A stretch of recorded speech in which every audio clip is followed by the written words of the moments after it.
Hello, Governor. Hey, what up, boy? What's going on, man?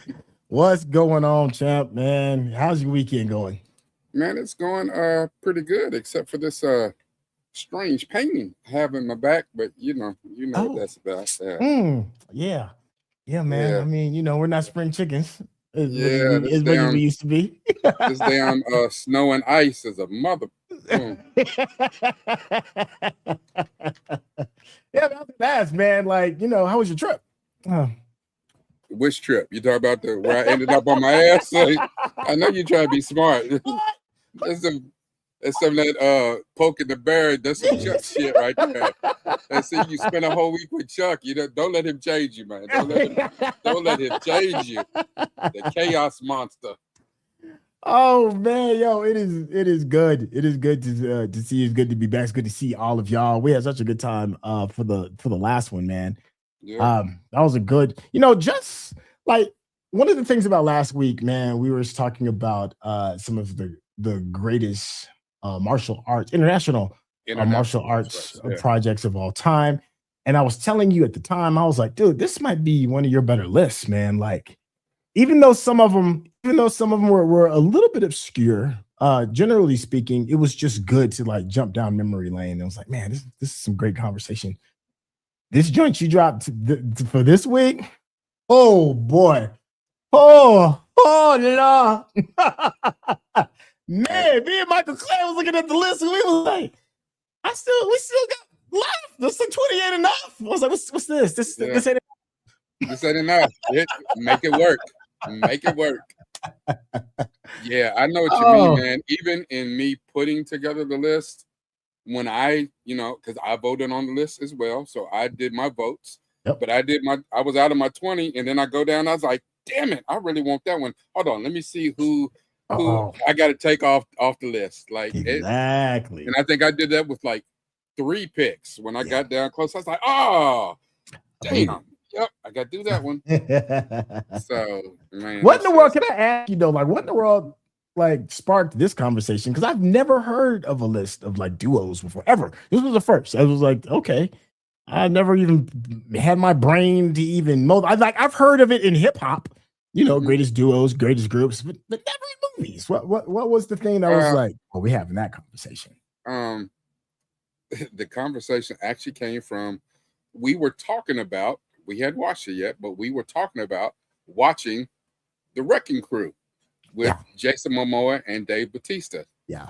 And we was like, and this was before it came on. We was like, that should be interesting. The trailer looked good. And I was just like thinking, because I think we had some little offshoot conversation talking about duos, you know what I'm saying? Like, tandems, 1-2s in movies. And I was like, there's been a lot of really good, outside of buddy cop movies, because that's kind of what a buddy cop movie is. But there's been a lot of 1-2 punches in movies that I can't imagine the movie the same way if one of them 2 people wasn't in the movie. So, and we even had we had a group on here where the 1-2 punch changed. Like, for instance, Friday, you went from Craig and Smokey to Craig and Day Day. Is it the same? Which one do people like more? Because I mean, Craig and Day Day did 2 movies as opposed to just the one for Smokey. But was that one so iconic, it couldn't be messed with? So that was kind of the impetus behind the thinking for this. So, well, it definitely worked. And I cannot wait. I have an idea of who I think maybe in the top 3. But the one thing I'll say about us doing this on these live streams, whatever it is, I think never happens. Yeah, because I know what we talked earlier today, and I told you what I thought was going to be in first place just based on the voting I'd seen so far. Well, since I talked to you, there's been a slew of more voting, and it's no longer there anymore. So what I thought is no longer relevant. Yeah, it's not there. There's one, however, that did not make the list, and I'm pissed. I am pissed. That's my own personal thing. See, that's how I felt last week about Seven Samurai. I felt about Seven Samurai. But Seven Samurai, it made the list. It was just like hella low, wasn't it? Disrespected. It was like number 6. Yeah, it was hella low. Pressure up again, man. See, hella low. It's disrespectful. It's disrespectful what y'all did to Seven Samurai. But But hey, again, all right. So let's go ahead and get the disclaimer out the way. Can I do one shameless plug? One shameless plug? Yeah. For those of you that want to relive some of these conversations, let's just say in your car, you taking a walk, whatever it is, you can head to Rakai's YouTube channel, and he has the old lives on the. Oh no, that's not on your YouTube channel. That's on your Patreon, isn't it? The lives are on Patreon. The lives are on Patreon. Yes, so if you want, I do an edited version for YouTube. However, since I've been sick over the holidays and just whatever, I haven't cut an edited one here in a while. So I'm getting ready to get caught up and cut about 3 or 4 at one time and put them out there. So, but yeah, so yeah, this should be fun. Yeah, it'd be something cool to listen to while you're stuck in traffic. Enjoy. Hold on. This right here is funny. Hold on. What's going on, y'all? I'm chilling from my dental surgery, ready to be upset at this list that someone made. Just playing. I see you, Michael James, 5475. Listen, hey, no, I know I'm gonna be hot too. I'm gonna be mad. Here's my disclaimer, because I see it every time. Y'all get in these comments and come for us like this is my personal list. Let me tell y'all again. This is not my list. This is not Centel's list. This is the list that was voted on by the people. We are just relaying the information as it was laid out. Your peers. Yes. That is it. It's not. Y'all did this. Y'all did this. Yeah. Because like I said, I got one now that did not make the list, and I'm hot. I'm hot. Here you go. It is what it's. All I like to say is aim for the bushes. Aim for the goddamn bushes. Y'all do all that paperwork and all that shit that we don't like to do, and we out here have the gunfights and sex of beautiful women that we want to do, but somebody got to do it. Somebody got to do it. Somebody got to do it. Peace out, bitches. Oh, yo, hey, welcome, Silver. Found your shadow for always these reactions. Thank y'all so much. Look, see, Mark.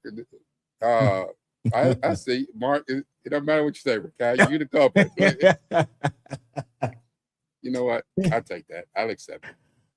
Oh my gosh, man! I love these Saturday conversations. Look at Rocky Matters. We love an edit of all Rakai's explanations before he. Wait for it. Yeah. Oh my gosh. So I'm over here multitasking as well. I had to write up my list of what I had voted for, and I was like, hold on, let me see what I done for. Okay. Yeah. Here we go. So I didn't want to belabor this because I know. Here's what I don't want to do, because I don't want to waste anybody's time, and I know it's not wasting time because we're on here having a great time. But I don't want to talk into the wee hours of the morning and stuff. Right. Other stuff. Like honestly, and this again is a shameless plug. If you want to get on where we're spending many hours together talking, shooting the shit, you should be in the Discord. No lie. You should be in the Discord, because a lot of times the best conversations are ones that we have when the camera goes off. Like when the camera goes off and we're no longer recording, and don't let Chuck pop up. God damn it, boy. This goes off the rails so fast. So fast it goes left so quickly. But yeah, get in the Discord. We are recording often. Centel literally just got finished recording with Michael Clare. Episode 3 of Bridgerton is coming. It'll be hopefully Monday. The episode 3, episode 2 will be out tomorrow. So, for those waiting. So we've recently put up our reactions to Wonder Man. Yep.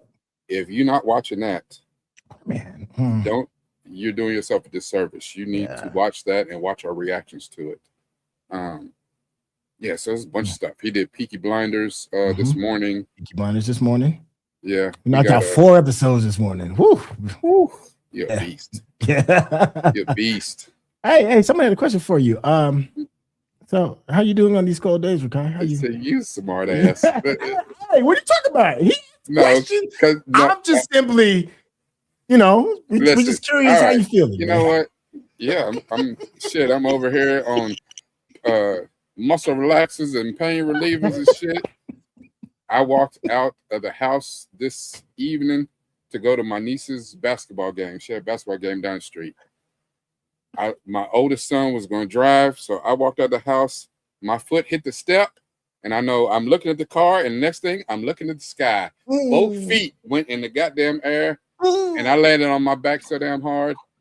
Oh, yeah. It's not even one of those cute kind of like you land, you fall, and then you make snow angels. No. I just all I could think of was my dude in the studio. I need an ambulance. That's all. Yes. Yeah. Frank knows. Yes. Need me a backiotomy. Yes. Oh yeah, we have all taken the L, brother, on some slippery ice, brother. It's just what it is. When I like Harry and Home Alone 2, yes, it's exactly what it looked like, but just a fat black man in the snow. That shit was not cute at all. Oh man, Mark said he's finally in the Discord. Thank you, brother. Come on in here. Hey, all right. Ooh, speaking of Home Alone, yeah. Peace. Thank you for all the good work you gave. Like Catherine O'Hara. Here's what not only because Catherine O'Hara, the work she does. So there's two that I want to mention for Catherine O'Hara. Mm-hmm. One, this means with her passing, God bless her, we're never going to get a Schitt's Creek reunion. If you have not seen Schitt's Creek, seen it, man. That is one of like, it's up there with like Ted Lasso. Schitt's Creek is that good. Especially the one thing is, you know how things, the longer they go on, the later season they fall off. Yeah. The later seasons are actually some of the best seasons. Like it was strong. And then also she was just recently in a project that we just love. I just mentioned The Studio. She's amazing in The Studio. Funny as hell. I don't know if they had already filmed any of season 2 yet, but it's an awful thing that she's no longer with us. She had great comedic timing, and she's done. Go look at her IMDb page. It's long. She did a lot of work. And then also, thank you again, Mark. R.I.P. Damon Wilson. Yes. Lamont in Sanford and Son. Yes. Lamont. You know, I actually don't know anything else he did. The only thing I know of him ever to be in was Sanford and Son. I'm sure he did some other work, but yeah, Rocky Matters. Yeah, Catherine O'Hara was great in Best in Show. Yeah. This has been a tough week. Tough week. Things happen in threes. Unfortunately, hopefully not. Hopefully it doesn't happen in threes. But a little gunshot, a little like, ugh. Yeah, well, as long as I'm not part of their 3, got shit to do tomorrow. Oh man! All right, I do want to let's go ahead and get this thing rolling. Okay. I do want to say to everyone, please engage us in the chat. Talk us up. We'll try to drop comments in from the chat as much as possible. So we will be speaking to the chat. There will be some polls and things that'll come up during our conversations. Mm-hmm. We're not going to make this as long as what we usually been making. We're going to go for a much shorter time to honor and respect your time. But we're going to try to include you as much as possible because we thank you for showing up for us each and every Saturday while we have these fun discussions about God knows whatever. I'm going to bring to the stage Frank. What's up, Frank? What's up, man? The same old. Are you gonna ask me to do a barrel roll? Because I might start calling you Slippy. No, I'm just gonna go with Gritty 250. I'm just Slippy 250. Yeah, I can't have too many nicknames. This one is great. What happened? Didn't aim for the bushes? No. You know what? Here's the thing. I didn't aim for the bushes, but I damn near ended right in them. Yeah, damn it. See, that right there just made my back flare up. Man. You laughing at me? Here, take that. All right. So we did a poll. We did a survey this week on what are the top duos in movies. As y'all see, I frequently leave out TV because TV, honestly, is a whole different animal sometimes. And there are so many shows sometimes that had really good characters or really good duos, but the shit only lasted one season or whatever. So it's a little bit different. So in movies, because movie is an event. I am very much a theater person. I am a cinemaphile. I love the experience of going to movies. There's nothing like it. And I've had, once upon a time, I had a fantastic home theater. Like, it was good. Not like mansion good, but for a home theater, like. Oh, you had the neighbors knocking on your door. Huh? Yeah. Yeah, I had like, what I'm saying, like a top-notch receiver, top-notch, real speakers. I had like a 7.2 system, like not just a sound bar. I was serious. Infinity speakers, like I was not playing. Speaker. Yeah, I was not playing. But watching movies, and like I said, when my kids, the first time they saw the first Avatar movie, they saw it at home on my home theater. They loved the first Avatar movie, loved it. And then when Way of Water came out, I took them to see it in the theater. They never saw the first one in the theater. I took them to see the second one in the theater. Now, to me, the whole 3D, I had that in the first movie. It wore off. But when they saw it, they was like, holy shit. It's like, oh my God. And I was like, I forgot. I was like, oh, this your first time, huh? Okay, welcome. Come on in. The water's warm. Yeah, come on in. So, it's just one of those things. So we did, what are the best duos in movies? And our list was 100 long again. You can vote it for the top 20. We actually had, I don't know. I think people were a lot more succinct in who they wanted to vote for. Because there wasn't a lot of outliers. Like this list ended at 21, actually. The last 5 or 6, were kind of tied. But this list was a lot easier to put together. Okay. So at number 21, actually. Okay.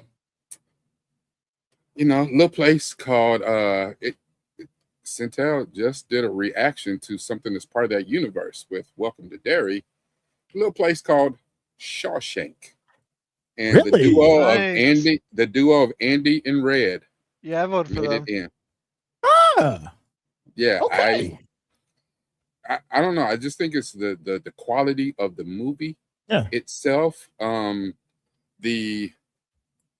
don't know, the relationship between Tim Robbins and Morgan Freeman as Andy Dufresne and Red was endearing. Yeah, it was great. I mean, but you can put 2 great actors on the screen with great quality Stephen King material to work with. Who directed Shawshank? Oh my gosh! I should know that. But speaking on the characters, I believed their friendship. I believed it. Like it felt real. Yeah. Yeah. The director was Frank Darabont. Yeah, of course. Okay, that's what I thought, but I couldn't was remember. Like freaking Walking Dead dude. Yeah. Okay. So and you're right. I did believe their friendship. I believe that it transcended prison, which is something else. To make an endearing movie about prison. That wasn't Oz, but there were some Oz moments in there. I mean, this is Shawshank Redemption has been on most lists, top 3 and even top 5 and even top 3 greatest movies of all time. Shawshank Redemption. Yeah, I'd argue it holds up extremely well. Yeah, I mean, I want to say, actually, as far as IMDb is concerned, it's still like the number one. It's still number 1 for their top 100. And rightfully so. It still gets me to this day. Like there's moments. Well, I mean, when Andy busts out and he's in the rain and all. I mean, how can that not get you? It's just like, my God. And that movie jump-started the Morgan Freeman's narrator career because he narrated everything after that. Yeah, actually had a shot. Then he became God in a couple movies. So I'm like, yeah, this dude was the president, then God. I was like, hey, he's on a hell of a roll. I mean, for a dude who was born at 75 years old, like he was Benjamin Button without the reversal. He was just born old and just maintained. Even though I saw a movie, I didn't see the movie. I saw a clip from the movie. I think it was probably in the 70s or something, maybe early 80s. Morgan Freeman and Christopher Reeve. The slap. Yes. Morgan Freeman was like a pimp, and he slapped. I was like, ooh. I said, Google Morgan Freeman pimp slap. That's all you need to do. Just Google Morgan. I mean, it's so nasty. She had to take a step after. It's woo. That's how you got started, Morgan. He was doing that. And I can't remember who the actress is because she's somebody too. The actress that Street Smart. That's it. That's the name of it. Yeah, Street Smart. That shit was crazy. And I was like, wait a minute. I said, hell, Morgan Freeman's younger in this one. He only looks like he's 55. He was probably like 15. Street Smart. That's the joint. Yeah, and you know he got his break on Electric Company. I think that's what it was. He was on the Electric Company. Yes. Yeah. Electric Company. That's funny. Yeah, there's a few pimps. A few pimps have been on no, Morgan Freeman was on Electric Company. Yeah, Electric Company. Yeah, Electric Company. Yeah. There's been a few pimps. What was the other one? The dude that was on Sesame Street. Or was he on the Electric Company too? I mean, the one who was in was it Black Godfather? You know the one where dude goes down the steps and he's like gliding down the steps. Yeah, that dude was on Electric Company or Sesame Street, one of them. Gordon or something. Got to start back in the days. I said, boy, they hired all the pimps. Had Big Bird on the stroll. Yeah. So you need somebody to keep these puppets in line. Make me my money. Oh man. All right, next movie on the list, our next duo on the list. This is a weird combination, but somebody else suggested it, and I was like, okay, I guess so. I'm a super Star Wars fan. I wouldn't have guessed this. I didn't vote for this. C-3PO and R2-D2. I mean, they're the greatest robot duo of all time. Exactly, robot duo, but I just... And the funny thing is, the only one I like of the duo is R2-D2, and he's the one you can't understand. He just talks in beeps and boops. That's because you know he's saying shit. I bet he talks shit. He was cussing. C-3PO was like, "Hey, watch your mouth." Yeah. R2-D2 R2-D2 telling C-3PO, "You don't get your soft ass over here." Like, R2-D2 never got his mind wiped, so he all this time he knows everything about everything, and he's just like, beep this motherfucker. Yeah, it's crazy. Yeah, it's the perfect formula. I mean, George Lucas knew. He threw the odd couple on there.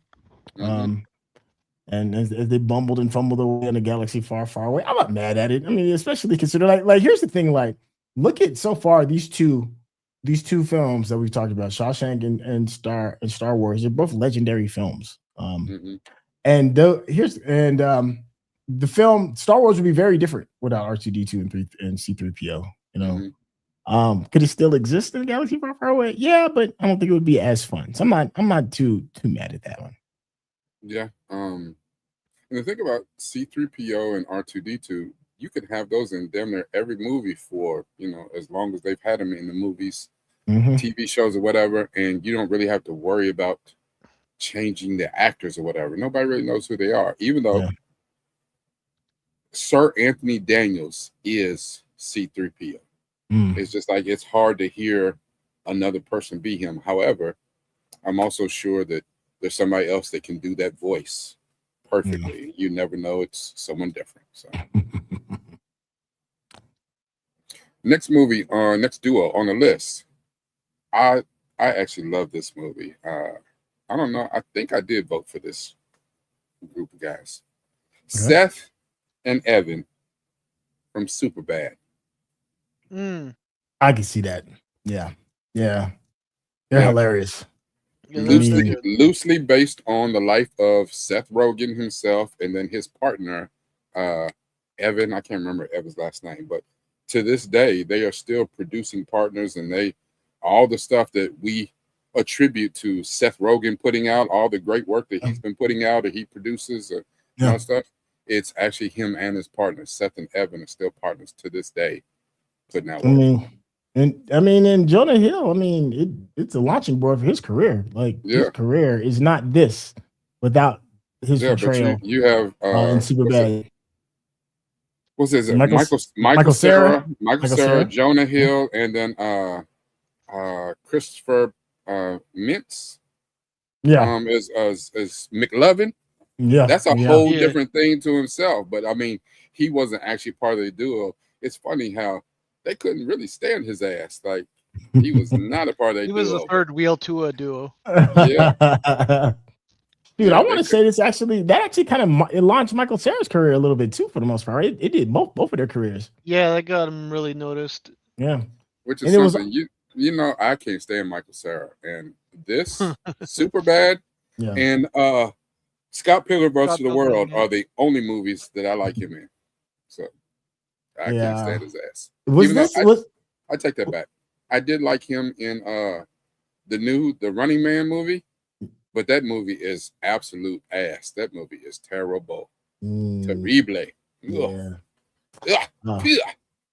Wasn't Superbad pretty much like the bookend of the era of raunch? That was like the last bookend. It might have been, and it wasn't as raunchy as like the shit I remember from the 80s. But I think it was the End of Days or whatever. That one where it's like they're having a house party with it's all of them. Oh, when the world ends. Yeah, but that's because the Seth Rogen had several movies that they weren't like the Cornetto trilogy of Edgar Wright. Yeah. They weren't really that, but you could say he had Superbad, he had Pineapple Express, and then whatever End of Days or whatever that movie's called. This is the End or something. Yeah, I think that's what it was called. This is the End. Yeah. Yeah. So they could all be loosely based as, being in this universe, Pineapple Express and This the End is pretty much Seth Rogen and James Franco, Craig Robinson, Danny McBride. So a lot of his partners, all the same people was in the movies. So far, we've got 3 down. We're 3 down. Mm-hmm. Normally, right around this time, somebody's upset. I'm not upset. I'm not upset. Well, I can tell you who would be upset, but he's not on the stream. He has other plans tonight. I can tell you who's going to be upset as hell right now. The main chaos man, Chuck, because coming in number 18 is his favorite in the whole world. Dominic Toretto and Brian O'Connor from Fast and Furious. Gosh. Yeah, I voted for them. I'm happy they made the list. Oh gosh. You gotta vote for them because you know what? This is about family. Oh gosh. I did not vote for them, but sure. I'm not surprised. Yeah. It's a huge property, and even though they made 10 or 11 movies so far, they made a shitload of their movies. And Paul Walker is not even in the last 3 or 4 movies. Yeah. Doesn't matter. They still, talk about him, use his memory or whatever. They said they just announced yesterday, I think, the release date of the last movie. That's what they say. Allegedly. It's gonna be the last one. You said that like 7 movies ago. Yeah, but that's because the numbers keep falling off. People are not watching it. Which is funny because it's because the last one they did is like in the top 20 highest grossing movies of all time, and they're like, it's not enough. It's like, what? It's never enough for it's like we're not making enough money. It's like, what are you talking about? It's made over $1 billion.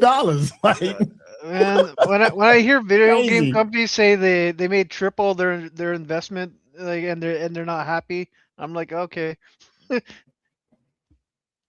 Oh, wait. Hey, yes.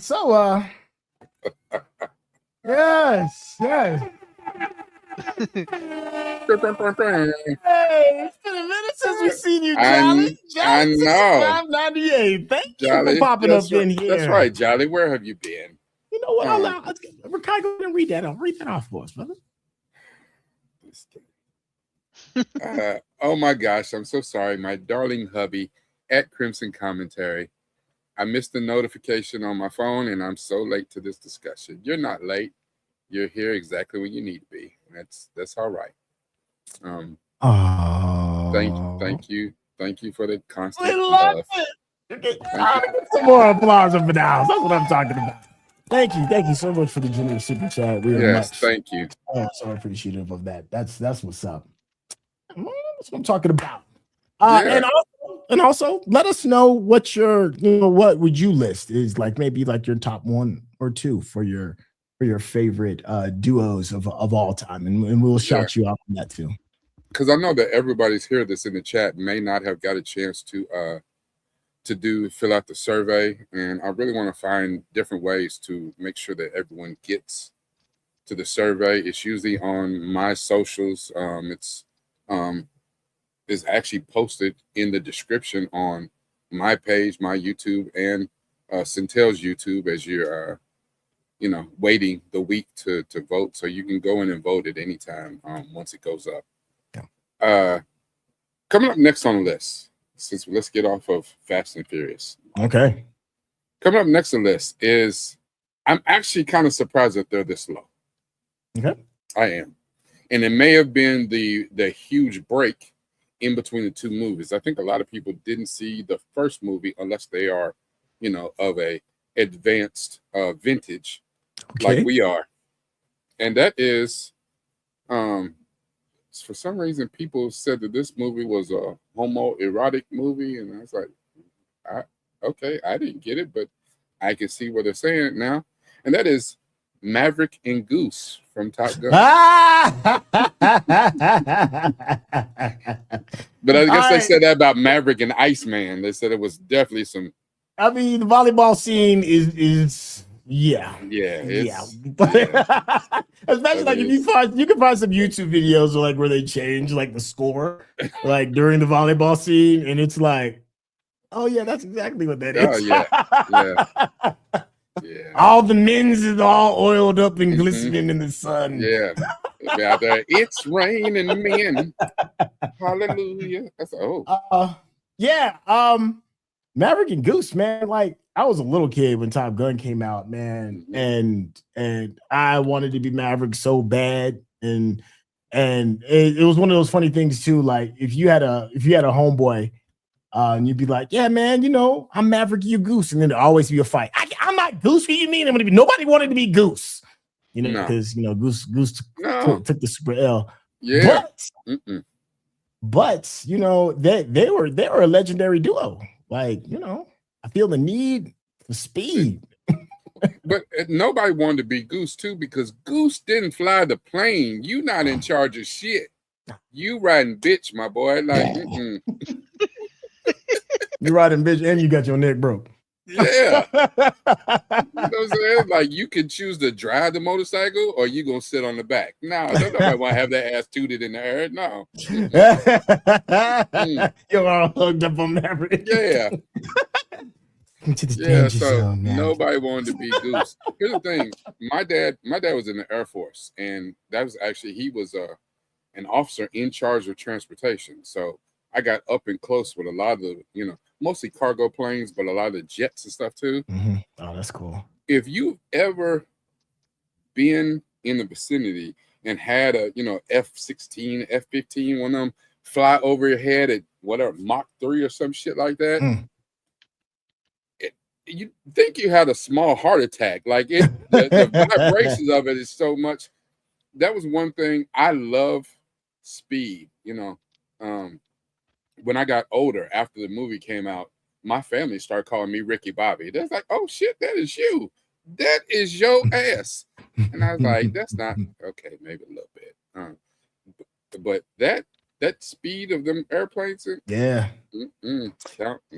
I didn't want no parts of that shit. That shit, I thought you get in the airplane and for real do that Back to the Future, go back. When this baby hits 88 miles an hour. Yeah. You know what my dude was in flux Top capacitor. Gun? I like Iceman, man. I just it's something about him. You know, Val Kilmer, man. What can you say about Val Kilmer was my dude. Val, he was the only one that gave Maverick the blues a little bit, man. Yeah. Yeah, like honestly, I was like, this movie could have been the Iceman movie more so than the Maverick movie. Val Kilmer commanded the screen. I mean, Val Kilmer, man. I don't think Val Kilmer gets heralded enough, honestly. I don't know why. You could probably think of Batman Forever for that one. I mean, there'd be some misses. I mean, the Saint was decent. The Saint, I love the Saint, but nothing is better than Tombstone. Nothing. Yeah, the Saint, Real Genius, Tombstone. Yeah, he did Mindhunters. I don't even want to talk about not Doc Holliday, but yeah, like Val Kilmer's done so much great stuff. I was just like, man. All right. I'm mad. Actually, this is a little bit of surprise. I'm not gonna lie. I knew Top Gun was gonna make it.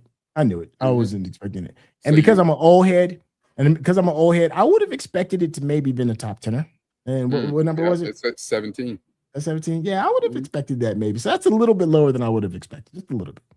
Well, since we are on the homoerotic thing, let's talk about another duo that made the list at number 16 that everybody, not everybody, but a lot of people had something to say like, this duo, there's something going on between these two like that. And that is Frodo and Samwise Gamgee, Lord of the Rings. That is the realest love between two friends I've ever seen.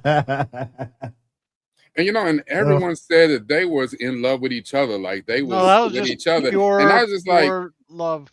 Yeah, and I have often argued the fact that because most people are so unfamiliar with having a real friend, that they didn't recognize any of that shit in the movie. There's like, exactly, who does that? I would never do that for my friends. My friends would never do that for me. But then you probably need to start calling these people your friends because you hanging out with a bunch of associates your whole life. Or maybe it's because you're the asshole and nobody wants to fool with you. Exactly. I blame Kevin Smith too because when he did, I forgot one of the clerks when he had that little bit about Frodo. That's Clerks too. It was Clerks too. Yeah. Yeah. The guy in the credits was known as Hobbit Lover. Yeah. Oh, I can't lie though. That was bad funny though. He said he. It's funny as a gag. That joint is hilarious, man. It was funny. I can't even lie. That shit was funny. That damn Jason Mewes is stupid. Jason Mewes. No, it wasn't even Jason Mewes. It was the other dude, Randall. Randall. Yeah, Randall was the one that gave that little. The little diatribe. He's something wrong with him, dude. He is funny as hell. I'm surprised that dude's career didn't take off more. Like he was legendary in the very first Clerks, man. That role is classic. Yep. So yeah, Frodo and Samwise. Another one I'm a little surprised is that low. Figured that probably would have been I'd probably go as far as to say that could have been maybe even a top 5er, honestly. I'm not surprised it's that low. I'm not surprised it made the list. But I'm not surprised that's low because again, you're talking about a duo it's of one of the biggest franchises in history. So a lot of people know it. Yeah. But a lot of people didn't understand the friendship between them. I mean, even to the point where Samwise said in every damn movie, I can't wait to get back to the Shire. Listen, I ain't wasting no more time with that one little hobbit girl. She gonna be mine as soon as I get back. Doing all that walking, all that shit he was doing, it took all the shyness out of him. He's like, oh, the hell with that. I didn't risk my life out here. As soon as I get back, she belonged to me. Frodo's on some other shit. I don't know what he was on. So, Oh, man. That damn. Oh, what was the name of the dude? Freaking Gollum. He was like, yeah. The Father always knows. Yo, man, real beef, dog, man. Yeah. Real beef, man. They got the squabbling. Yeah. They did. They was, yeah. Don't trust him, Mr. Frodo. Oh my gosh. Okay. Yeah. You so stupid. Oh,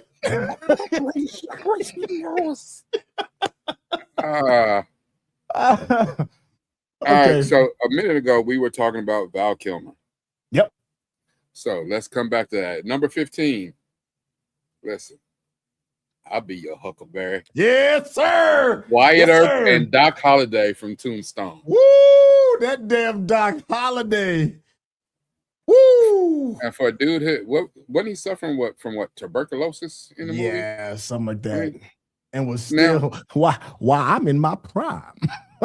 Yeah. Oh my gosh. Now these were real people. Yeah, too. Like Wyatt Earp is a real person. Yeah, and very, very sensationalized in the movie. But yeah, and I think Doc Holliday is also sensationalized as well. Yeah. But I don't give a shit what anybody says. That's Doc Holliday. You can't tell me no different. That is the power of media, though. That is the power of movies and why we watch this stuff. I could go sit down in a book and read real accounts and real tales that talk about Wyatt Earp and Doc Holliday. Yeah, but man, as far as I've seen Tombstone. I got it figured out. I know the story. Look, I've never seen it, but when I hear Doc Holliday, I just think back to the Michael J. Fox movie. Oh my gosh, yo, listen, look, was that like Back to the Future 3? No, he started a movie called Doc Holliday. Oh, I know what you're talking about. Yeah. No, Tombstone, and this would piss my dad off because he loves westerns, and he knows all the old spaghetti joints, like all the spaghetti westerns from back in the day. And I told him Tombstone, if it's not number one, is probably my second favorite. It's either one or two my favorite western of all time. I know what the other one is. Yeah, because we did a reaction to it. Yeah, Unforgiven. And that duo was actually on the list. Yeah. Tombstone and Unforgiven. My dad is like, guess what's wrong with you young kids? You don't know you understand your roots and where it comes from. But I'll even take it a step further. Val Kilmer's portrayal of Doc Holliday is my favorite Western character, period. Mm-hmm. Period. Like his portrayal of Doc Holliday, and I know it's sensationalized. I get it. I don't care. I've never enjoyed a character in a Western more than I've enjoyed Doc Holliday. That's just, Oh, and John Doyle put it in there. The Michael J. Fox one actually was Doc Hollywood. Got the Doc right. Oh, okay. Yeah, my bad. I haven't seen it since it came out, so I forgot. Jolly said, as for characters, well, I'd have to say that Sam and Frodo, together with Gimli and Legolas, are my personal number ones, as well as Voldemort and Lucius Malfoy, of course. That's an interesting duo. Yeah, Voldemort and Lucius Malfoy. I'm not mad at that. Yeah, I'm not mad at that. Yeah, because I think that's actually a good duo, though. But it's hard to say that anybody was really a duo or with Voldemort. He was on his own shit. He had killed every Death Eater, to get his way. And Gimli and Legolas. That Gimli and Legolas is a really good one. I like that, man, especially when they're counting who's killing the most orcs and all that. And yeah. Hold on, was he talking to Legolas when Gimli talking to Legolas when he said toss me? Was it? No. He was talking to oh shoot, I can't think of Aragorn. Aragorn, you was talking to Aragorn. No, because he didn't want Legolas to toss him. Yeah, that's what it was. He did want Legolas to do shit. No, he doesn't. Oh, he was in a cold battle with Legolas at every turn. I just killed 20. Yeah, they were having a measuring contest. Yeah, I love that. They were great. I appreciate that, Johnny, for letting us know for your next two. Okay, so here's an interesting duo. What's up? And it's a shout to old school because they definitely haven't done anything recent. Number 14, Kid and Play. Mm-hmm. Kid and Play Also, their actual rap names and the names of their characters in several movies. Yeah. The House Party movies. The House Party movie is an urban cult favorite. That is a iconic cult movie. And, you know, even though it came out, when did it come out? 80s? Dude, in the 80s. They had to be late 80s. It'd be like 88, somewhere around in there. Here's the thing. I come from a generation where we actually had house parties. Came out in 1990. 90. Oh, yeah. The end of the 80s. Yeah, 90. Yeah. I remember going to house parties, and they wasn't quite like the house party in the movie, but not far off. Like some of the best parties I've ever went to were some house parties. You know, some of the worst parties I've ever went to were some house parties. So it's a double-edged sword. You don't know what you're gonna get. You gonna get something. You gonna get something. Yeah, but I mean, you had Kid and Play. Yep. You had what's her name? Paula J. That might not have been her name, but Tisha Campbell and Martin Lawrence. Actually, I can't remember her name right now. Why does it escape me? But she's the mom from Baby Boy, Jody's mom. AJ Johnson, that's her name? AJ Johnson. Thank you. Because I just remember there's a comedian named AJ Johnson. Yeah. She was also called AJ Johnson. Yeah. They did what was the name of that other movie they did where they switched places? Class Act. Class Act. Yeah. Yeah, Class Act. So Kid and Play were quite the duo in movies. And stuff the late great Robin Harrison, he was going to be the next great thing. Yes. Life cut a little too short. He did this before he did Bebe's Kids, right? He did this. Yes. He did Bebe's Kids. Yeah.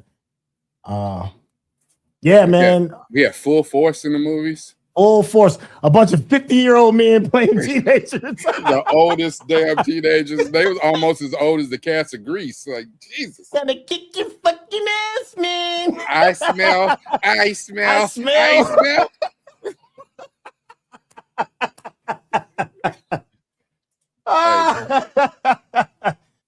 Oh man. Yeah. That was House great. Party 1 was a classic. House Party 2 was okay when they went to college. I wouldn't say.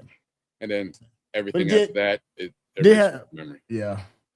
Yeah, I mean, and that was really, honestly, it wasn't Martin Lawrence's jump off because I think he did a Spike Lee film first before he did that, but it was like a really small bit role what Martin Lawrence did. Was that when he was in Do the Right Thing? Yeah, he was in Do the Right Thing. That's what it was. That was before 1990. Yeah. Okay, and then but this was the one where he actually had like real lines. He was the DJ. Yeah. Because he had small lines. He was part of Giancarlo Esposito's crew in Do the Right Thing. Yeah. Stepped on your shoes, man. Yeah. Yeah, I'm not mad at that. You know, like here's the thing though, like depending on the demographic of who got the list, I could actually even see House Party be even higher on the list. Like if I was to take this back to the crib and be like, well, that was another thing too about doing this list. I want to make sure that the list represented all cultures, like all genres and cultures as much as possible. So I even stopped and was like, okay, you know what I'm saying? It's easy for me to hit on a lot of the duos from a lot of Black movies. Yeah, I was like, okay, well, what are some of the duos from some Asian movies, Latino movies, you know, Native American movies or whatever? And it's not as easy to find, especially because for this list too, some of these are not duos. Like some of them, you know, were triples. You know what I'm saying? 3 people or trios or you know groups. So it cut out a lot of stuff that I could have done. Yeah. Bilal did have bad breath. Oh, dragon breath. No, that was in part 2. That was House Party 2, right? Dragon breath? Yeah. Maybe. I don't remember. That might have been part No, that wasn't part 1. That wasn't part 1. Yeah. But nobody cared once he got on the turntables. Hey, man. And one of the greatest dance battles ever. I had never even heard of Switch Party until until House Party, and then when I was in college, yeah, the people was yelling out Switch. Yeah, he used to look forward to that, boy. He'd be like, "Yo, come on, man, DJ, Switch, man." Unless you dance with that one that you don't want to switch with. You're like, nah, bro. I've been waiting all night to get up on this. Like, nah, bro. And that's how a fight was started at the House Party. Man, you supposed to switch. Yeah. Because you get ready to switch and then you look over and be that big swole brother. You be like, oh, hell no. If I let her go, I ain't going to get her back. Nope. Girl, you want to go outside and get some air? No, hell no. Let me get you some punch real quick. Yeah. Okay. Silly. Yeah. All right. So at number 13, let's talk about another silly ass group. And we just mentioned them a minute ago. Okay. Jay and Silent Bob. That's about where I thought they'd be, actually. Yeah, I'm not mad at it. Yeah. I'm not mad at it. Yeah. I'm glad that they're in the top 20 though, because like I said, I am a super fan of the Kevin Smith's View Askew-niverse. View Askew-verse. Oh yes. yeah, I love it. Yeah. I mean, and it ran the mid 90s, right? Like Jay and Silent Bob ran the late 90s, actually. From mid to the late 90s. They were the duo, without a doubt. Yeah. Well, they have Jay and Silent Bob are coming out of retirement. They got another movie that's going to be coming out maybe next year. Jay and Silent Bob collect Social Security. Is that what we're doing now? Well, I don't know if that's a good idea, man. Like Jay and Silent Bob take over the retirement home. That's funny. But however, I ain't gonna joke about them too much because as far as in age, they are contemporary. Age. So yeah, they're not that old. You only as old as you literally think our age. Yeah. But again, that's like like we wouldn't come out and do no action movie, no shit like that. Absolutely not. It'd be my stunt doubles for sure. I'm not mad at that. That's probably I'm not mad at this list. Normally, I'm damn near flipping tables by now. This has been solid. This is it's good choices. I think I'm the only one that has my favorite pick is not going to make this list. I already know it without checking. Well, I told you one of my favorite picks is not on the list, and I've learned to be okay with it. But like I said, I wanted damn it, I can't even think of their names right now. Detectives Hoyts and Gamble from the other guys. Listen. Oh, I voted for them. They are not on the list. They did not make the list. I voted for them. Let me see. Okay, so we're about the halfway mark. I did too. And we kind of throw a little something out. So let me throw mine out. Let me see who I think is going to make in the top 5. I think Shrek and Donkey. Okay, I think they'll probably make the top 5. And Rush Hour. Okay. Those are my 2 little Hail Marys. Frank, you got any who you think is gonna make the top 5? I definitely agree that Rush Hour is going to be in the top 5. Maybe the Lethal Weapon, Riggs and Murtaugh. Okay. I'd have to go look at the list to make any more further guesses, though. Let me ask you all in the comment section. Who would you think would be in your top 5? Yeah, I thought I saw a couple of folks. I think somebody said Jackie Chan and Owen Wilson. From Shanghai Nights. Okay. Yeah. Somebody said Harold and Kumar. That's interesting. Harold and Kumar were on the list. Yeah. Jackie Chan and Owen Wilson, they weren't even on the list. Shanghai Noon and Shanghai Nights. The Nice Guys. That's interesting. Yeah. For some reason, Detective March and Healy from the Nice Guys, that goes far with people. I've never seen the movie. I've heard a lot about it. Oh, really? You haven't seen Nice Guys? Okay, hold on. No, that's I got my little joint on here. That's Russell Crowe and Ryan Gosling, right? Yeah. Yeah, I've heard a lot about it, but I've never seen it. Okay. All right.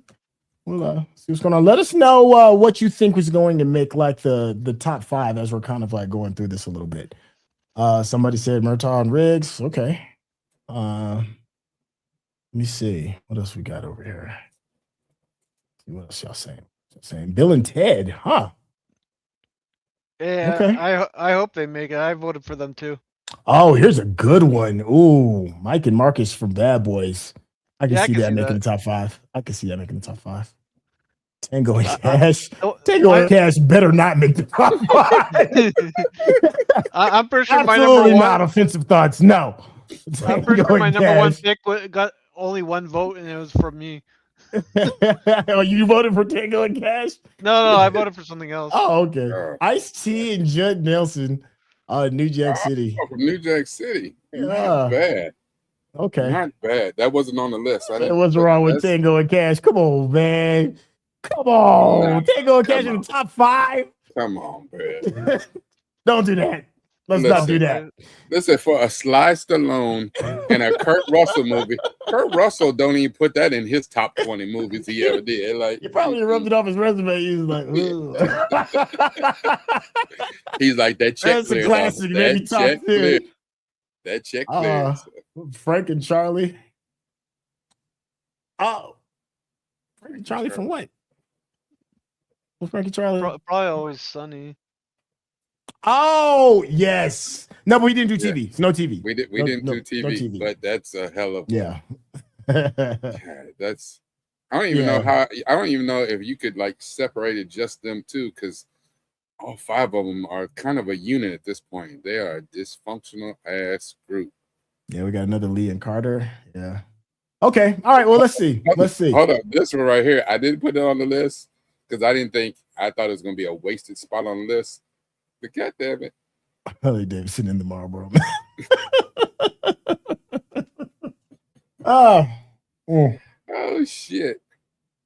Who was that? Harley Davidson Marlboro Man. I know it was Mickey Rourke, and who was the other one? I cannot remember who. I'm having a brain fart. Yeah. Russell in the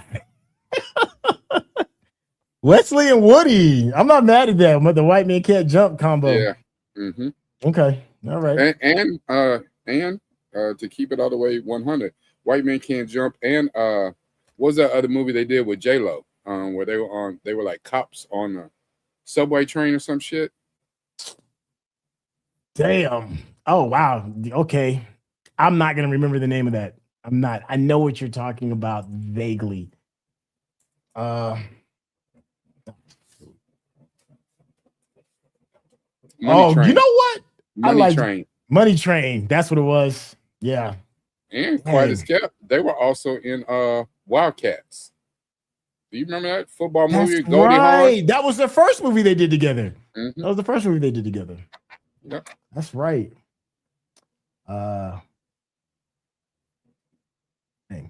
Roddy Piper and Keith David, They Live. And you got that's a good one. That's a good one. I didn't put them on the list, but that is a good one right there. Yo, Quiet as Kept. Garbage Man was really good. Yeah. Yeah, the brothers Estevez. Yeah. Carlos Estevez and Emilio Estevez. Look at this. Grumpy Old Man. I got a couple of chuckles off of that. Wesley Snipes and Grumpy Old Man was another one that I didn't put on there just because I was like, just judging by the audience we normally have, I was like, I don't know how many people have actually seen some of these really older movies. Men at Work. That's what it was called. Not Garbage Man. It was called Men at Work. Yeah. I actually like Men at Work. Yeah.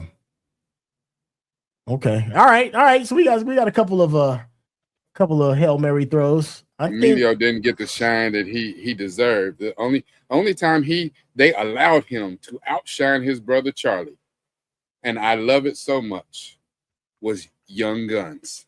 Classic. He got to be the man. He was Billy the Kid in Young Gun, and he got to outshine Charlie. I haven't spent. Yeah. Man, he was great. Yeah, because it was Emilio Estevez and Lou Diamond Phillips was what made them movies to me. Yep. All right. Let's see. So back to the list. Okay, let's back. Another classic duo, and we talked about this at the top. At the top are we in the top 10 yet? Nope, we're at 12. Okay. Right. We talked about this at the top of the show, where a change was made And which you like more, the original cast or the new cast? And at number 12, we have Craig and Smokey from Friday. You damn right. You damn right. Not Craig and Day. Yeah. Not make the list. I don't even think they got that many votes, but Craig and Smokey. It's the greatest one. Oh yeah, it's easily the best one. Easily the best one. I mean, because honestly, I don't know. It's just for me, and this is for me. Craig and Smokey, the first Friday movie is iconic. Yes. Iconic. Yes. Now I liked all three movies, but the first one is the best, bar none. But my next favorite one is actually Friday After Next, the third one. The second one, the middle one, I don't like as much. The first, when they introduced us to Day, I didn't find Mike Epps funny in that movie. Like, he might have said a couple things, but he kind of got on my nerves more than I didn't find him that funny. I didn't find him funny until he did All About the Benjamins with Ice Cube. When he did All About the Benjamins, I was like, okay, now he's funny. 15, 30, 37.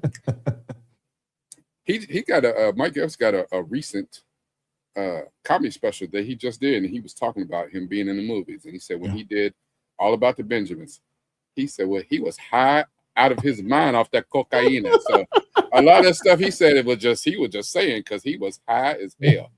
He was on that coca, on that puro. Friday's my favorite Chris Tucker movie. That's how much I love Friday, and he's done a bunch of other stuff. But don't get me wrong, it's my second favorite. I think he's great in Rush Hour. He's amazing, but I think he's rawest, his truest, unfiltered self, and was in Friday. So I'm happy that it made it this high on the list. I wasn't sure if it would go. Yeah, I think my favorite Chris Tucker movie is probably The Fifth Element. I wouldn't have guessed that. Okay. All right. Just the sci-fi. He was just like, he was.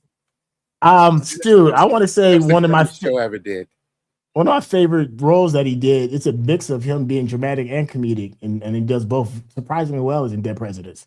He's that's another one. That movie Chris Tucker did with Charlie Sheen called Money Talks. Money Talks. Yeah. Money Talks. He's sipping his sweeps weeks. I'm out here wanting for murder, and you over here talking about a damn broom. No, my part in that was at the beginning when he was in the jail cell with Faison Love.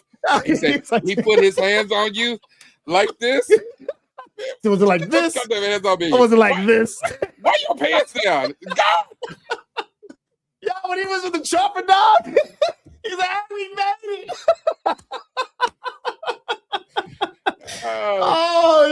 That joint, man. Oh, man. Yeah. Chris Tucker, it was, I remember when the first time I saw him on Def Comedy Jam, I was like, that dude is hilarious. When he's like, man, I got rats and roaches in my house like Crips and Bloods. I said, damn. Break it out. It's not worth it. When he described Michael Jackson being a pimp and how he was on the straw.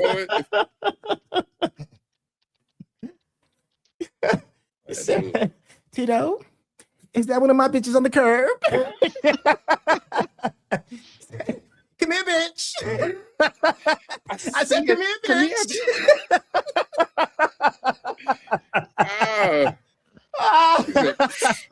Keep it in the closet. Oh man, yeah, Chris Tucker, dog. Yeah, Friday. I wouldn't have even been mad if that made it into the top 10. That's how much I love that duo. Here's the thing about movies too. We talk about this all the time. Like, what happened to original IP in movies? Yeah. So because we can talk about this stuff and reminisce about these old things. Yeah. Whatever Hollywood's saying, okay, you like this, well, maybe you'll still like it because now there's Rush Hour 4 is about to come out. Yeah, I don't know if that's a good idea.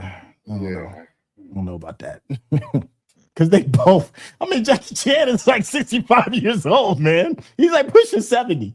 Yeah. No. And Chris Tucker ain't been funny in a long in a minute. Yeah. Yeah, so. he gonna need this since he's on the Epstein list. And not only is he on the list, they got pictures of him on the plane. Oh yeah, they got a whole bunch of people in trouble. Man, yo, that's wild. Come on, Chris, what you doing, man? Pusha T about to go to prison. Jay-Z, Will Smith, all y'all dudes in trouble. Hanging out with Weinstein at Epstein's. Boy, y'all in trouble. Y'all are special kind of stupid.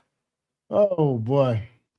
All right. So number 11 on the list. Before we get to the top 10, number 11 on the list. Me being the huge Star Wars stan that I am, I was kind of surprised at this, but number 11 is Han Solo and Chewbacca, Han and Chewie from Star Wars. I get it. I don't think I voted for that, but I get it. I didn't vote for it, but I'm not surprised. Yeah. I'm a Star Wars stan, and I didn't vote for this. I didn't vote for this or C-3PO and R2-D2. I didn't vote for either one of them because they're just like they're not like that to me. I feel like that's old heads that voted for that. Maybe. Yeah. I'm surprised it's that high. Actually, that's the surprise. That's surprising. I'm not surprised that's on the list. I'm surprised it's that high. Well, it's one of those things too. Like, okay, I could see Han Solo being the lovable rogue, whatever the scruffy nerf herder that he was. Yeah. But Chewie, I even understand shit he said. I mean, I know that Han spoke Wookiee, but there was one person who told us what. That's like saying, Rocket Raccoon and Groot made a list. Well, I can see Rocket Raccoon, but Groot ain't never said shit. But I am Groot. I don't know. He said that one time. We are Groot. He did say that one time. That one time. And then, so yeah, I mean, okay, this is probably my first semi-disappointing. I'm not, and it's just disappointing that it's that high. Like, okay. If it had cracked the top 10, it's table flipping, but there'd have been some grievances. Well, here's what I say, and I think personally, this might be the best top 10 that we've had. Okay. Because you might say some other things should be in the top 10, maybe. But I think this is about as solid as the top 10 as I've ever seen on any of these shows. Give me 1 second. I got something. Go ahead. Let's see. What else to say? Han and Chewie deserve to be wherever they land. Chewie spun the block for Han after he died. Now that I can't deny. He did. He came back. That man was frozen in carbonite. And he's like, listen, we got to go get him. We got to go free him. And listen, he gets props for that. I mean, as far as being a partner, Chewie was solid. I'm just saying that as far as, duos in movies, I couldn't understand shit that Chewie said. Somebody else had to, interpret for Chewie. And that kind of took me out of it. All right. Y'all good, man? Oh, yeah. And just not. Let's see. If Star Wars duos are listed, and what about Willem Dafoe and Tom Berenger from Platoon? Oh, that's a good ass. Ooh, that's an old head one. How old are you? How old are you? That's a good one right there. I mean, because you're as old as we are, aren't you? Yeah, because then if you say that, then you got to say Private Joker and Private Full Metal Jacket. Yeah, Full Metal Jacket. Like you got to go there too. So Private Pile and so I'm not mad at that though. All right, so we are in the top 10. Yep. And so far, no grievances. I mean, just a slight disappointment. Tom Cruise and Cuba Gooding Jr. from Tom Cruise, Jerry Maguire. Show me the money. Jerry Maguire and Rod Tidwell. Yes, from Jerry Maguire. Show me the money. Okay. Top 10. This one I did vote for.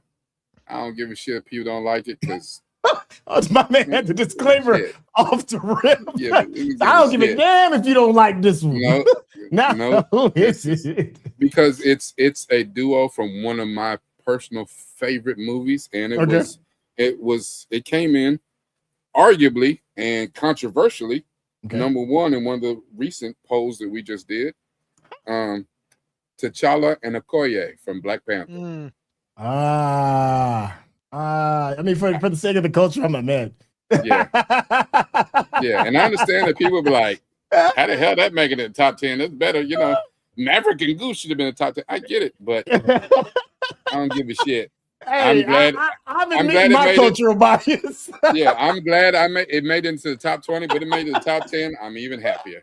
Now say if it was number one, I'd be like, this is some bullshit. Like, hey, come on now. Come on, man. Come on. Yeah. But it made it. It's halfway through this list. I'm okay with it. Yeah. I mean, Wakanda forever. Yes, exactly. Wakanda forever. Yes. Me and Chuck actually had a discussion about Ryan Coogler in the Wakanda movies actually today. Because here's the thing about the culture. We were actually talking about Wonder Man. So he said he had finished Wonder Man, and he said Marvel dropped the ball. He said they gave it no budget. They didn't market it. He said because it's fantastic. It's one of the best shows that Marvel has done. But wow, Chuck said that. Chuck said that, and I was like, okay. I know we haven't finished it yet, so we just have to finish 7 and 8. Yeah, but he finished it. He said, "Yeah, Marvel dropped the ball." He said, "But maybe that's because they don't want it to succeed." He said it's just like, as far as he's concerned, they trotted Ironheart out there and slapped Ryan Coogler's name on it. Yeah, they disrespected. And he said, you can tell that Ryan Coogler ain't put his hands on that shit at all. They just put his name on it. I didn't hate it as much. I mean, could it have been better? Yeah. Are there better series out there? Yeah. Yeah. But I wouldn't call Ironheart a bad series. It just wasn't a good series. Yeah. I mean, yeah, it was mid. It was mid, and I expect more than, especially if you put Ryan Coogler's name on it, it shouldn't be mid.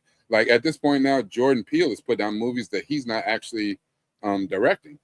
Him is a Jordan Peele movie, but he didn't direct that. There's a few movies that have his name on them. He's not actually directing them. He produced them. But it's almost like if you put my name on it, you put a Stephen King. This is a Stephen King book, Stephen King movie.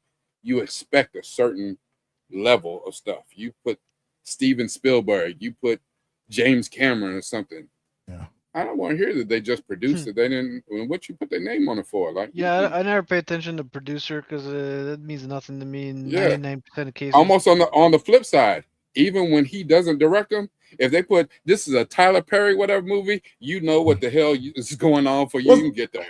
Like, but I think that's kind of like what it is when producers stamp their names on it. There's like a level of quality that's kind of expected from that name. Like, Steven Spielberg has produced far more films than he's done. Oh yeah.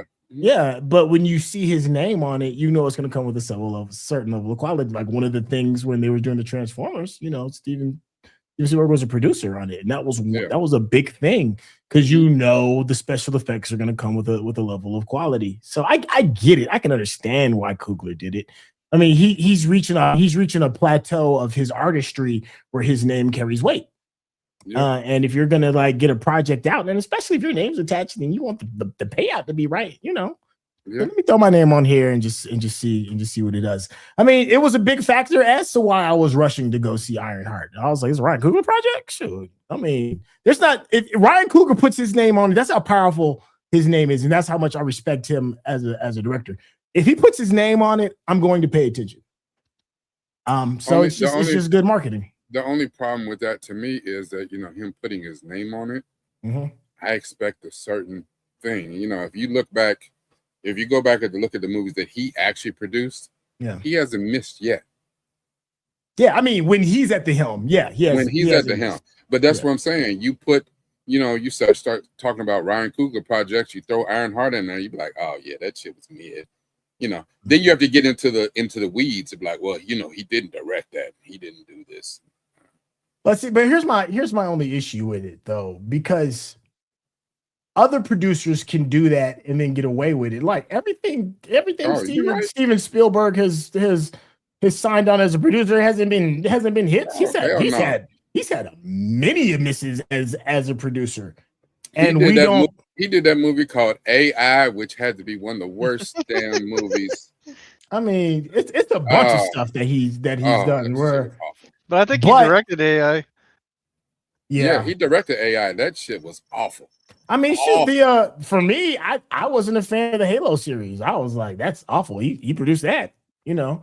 Steven Spielberg did that shit? Yeah, man, Steven Spielberg's produced a lot of the stuff you've known and loved. He produced Gremlins. I mean, no, Gremlins is great though. Let me not say that. Those Jurassic Worlds and all of that, like them things. Yeah, awful. but I mean, those epic, you know.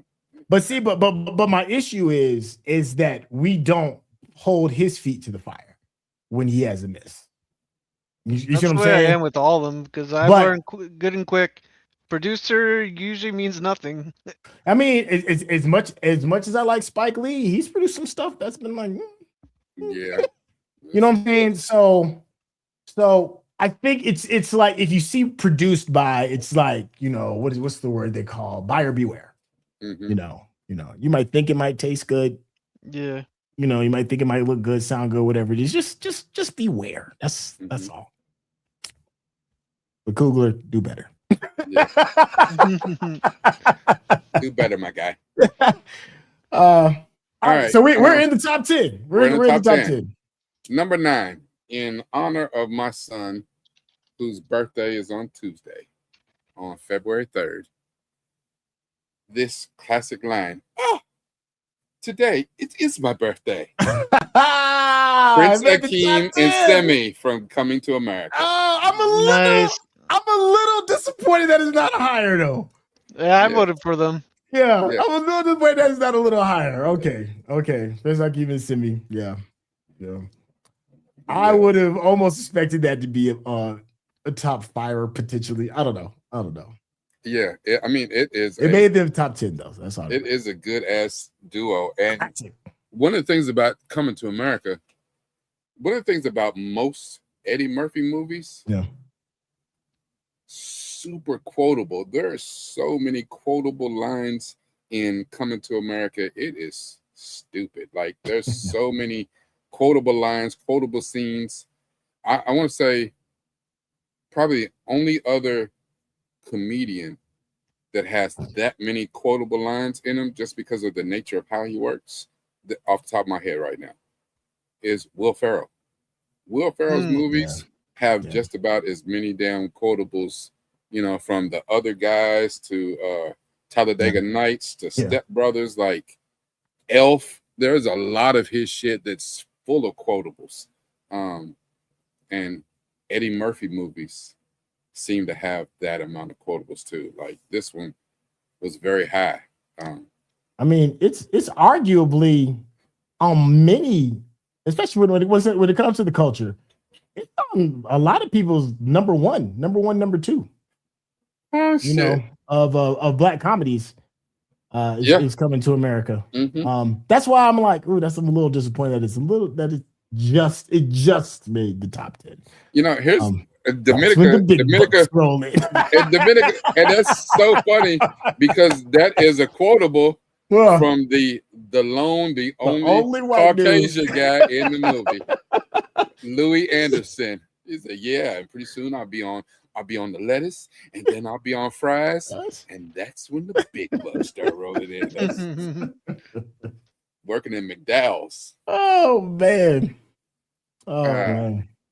Yeah, that movie is great. And you know, really, if you go back and look at it, there are so many stars in that movie. Most people don't remember that. I mean, that's you had a young Samuel L. Jackson played a ordinary robber in that movie. You don't realize that was like very close to the beginning of his career. It was maybe like his 3rd or 4th film, if that. Yeah. Because his first was with Spike, but and then here's the brilliance of them being such a great duo. And even when they only did their separate ways, for the church talent show, when that damn Arsenio Hall played the MC, he was hilarious. He was hilarious when they was in the bar. He was like, "I'm gonna tell your little friend apart too." He was hilarious as that. He was hilarious as one of the barbers, like, and then same with Eddie, you know, sexual chocolate. Yes. You know, once again being in the barbers again, like it's like they when they formed Voltron together, it's must see, and even separately, it's must see. It's comedic craftsmanship at the highest level is coming to America.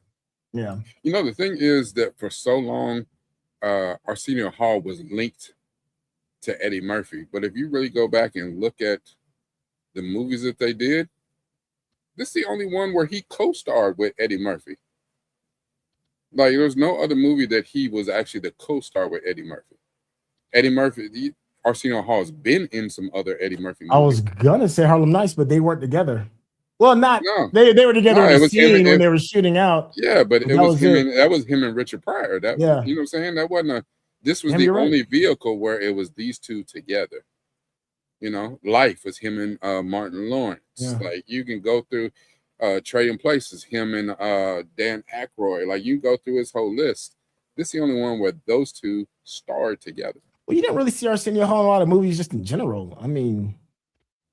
But I'm saying, like, during that run, you know, it always seemed like Eddie Murphy and Arsenio Hall was like Batman and Robin. Yeah. But if you go back and look at their aspect, yeah, it is wild. But that's how iconic it was that people thought that they, you know. Stu, the rich too. He said, and don't be doing that, playing dead. Yeah, playing dead, falling down the steps. Yo, that was probably one of his funniest roles too. That guy. The only other film project I know him in was in The Wire when he played the deputy ops. But that line when he said, "Damn shame what they did to that dog." The chalk outline. Yo, that joint. Oh my gosh, dude. There's so many hits. There's so many hits in that movie, man. Oh my gosh. Right. So let's see. All right, so let's stay on Eddie Murphy for a second. Number 8. Okay.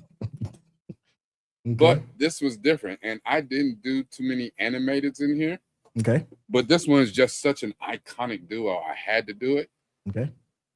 Shrek and Donkey. Oh, didn't crack the top 5. That was one of my bets. Number 8. I thought Shrek and Donkey would have cracked the top 5. Shrek and Donkey is number 8. Wow. I knew that would have cracked the top 5. Okay. It made the top 10.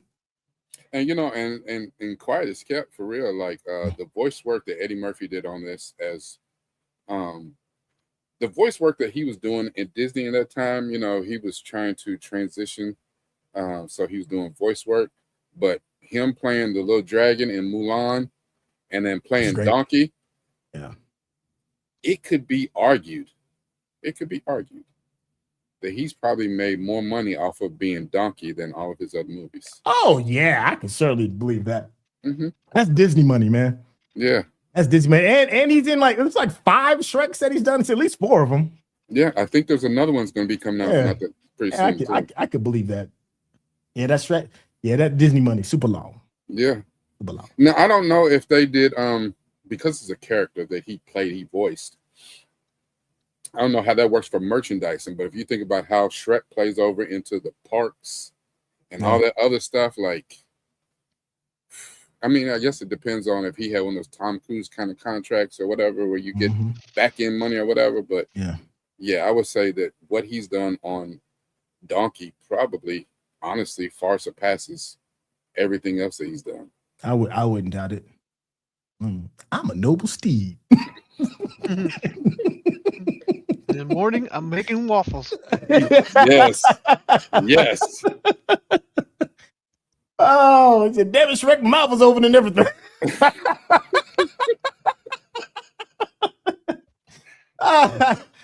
Okay. Listen, I'm happy. It's in the top 10. Slightly disappointed that it's not a little bit higher. Okay, but it made the top 10. It would have made the top. If it wouldn't have made the top 10, I'd been flipping tables. Yeah. That's why I said this list is solid. You know, you could argue for order, but this list is solid. So coming in number 7. Okay. You know, all I have to do is adjust the flux capacitor and get to 88 miles an hour. Yeah. Doc Brown, Marty McFly and Doc Brown from the Back to the Future series. I'm not mad. Yeah, I'm not mad at that at all. Mm-hmm.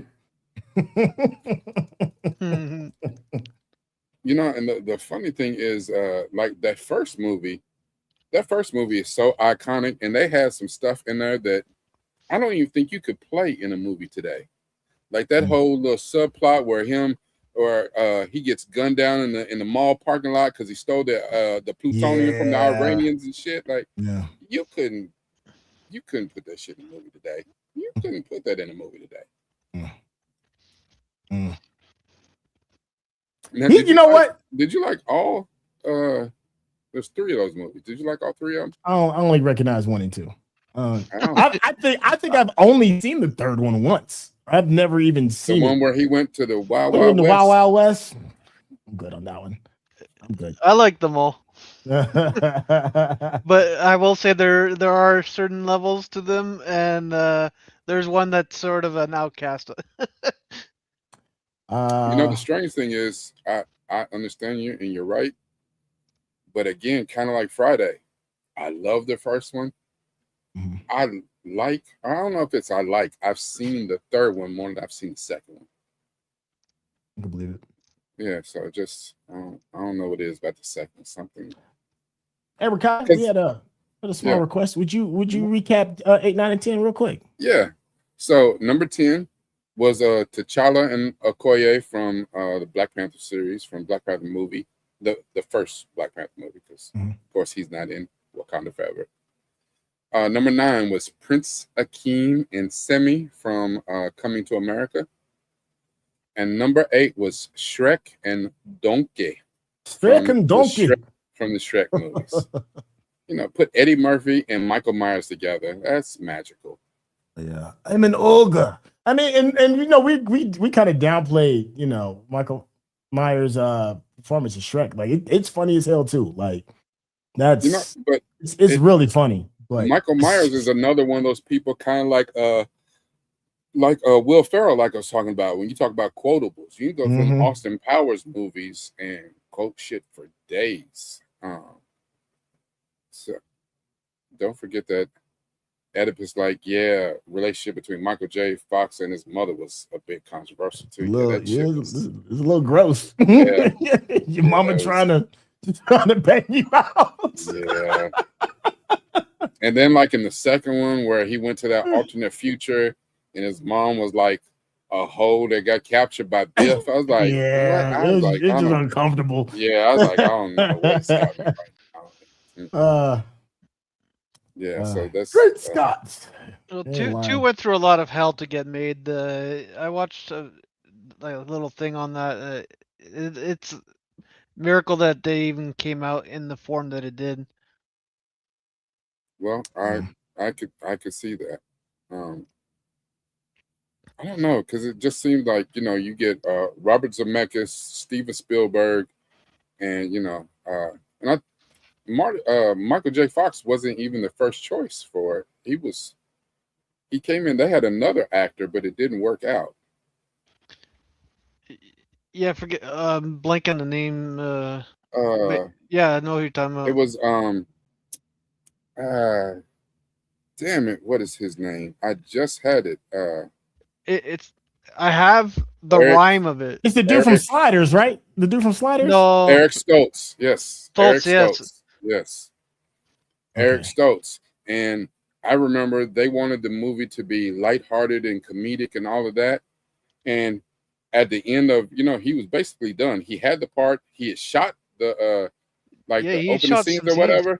He shot the scenes, and then they had a production meeting, and he's like, this movie is not a damn comedy. This movie is a tragedy. So he's losing his family and all that. Like his take on the movie was probably the more realistic take. Like this damn shit is a tragedy. Like, and there's like, yeah, I don't think you're gonna work out. This is not the tone that we want for the movie. And they replaced his ass. He'd already had the part, shot scenes, and dang.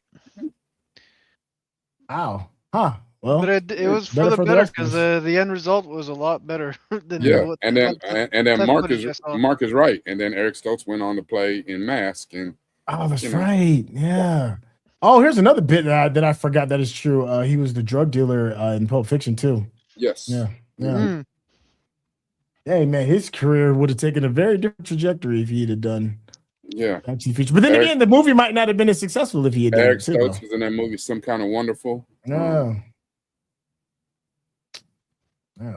Yeah, I definitely remember Mask. And Mask was crazy. Here's a deep cut. I'm gonna take a slight detour. Here's a deep cut. Thank you, Rocky Matters, because this shit right here. Remember the big 90s duo? They made a least appearance in most of each other's movies. Corey Feldman and Corey Hart. Yes. The Tale of the Two Coreys. Yes, Tale of the Two Coreys, which is tragic as shit for real. You don't want to envy their life. I'll just say that. Yeah, talking about drugs. Hold on. And abuse.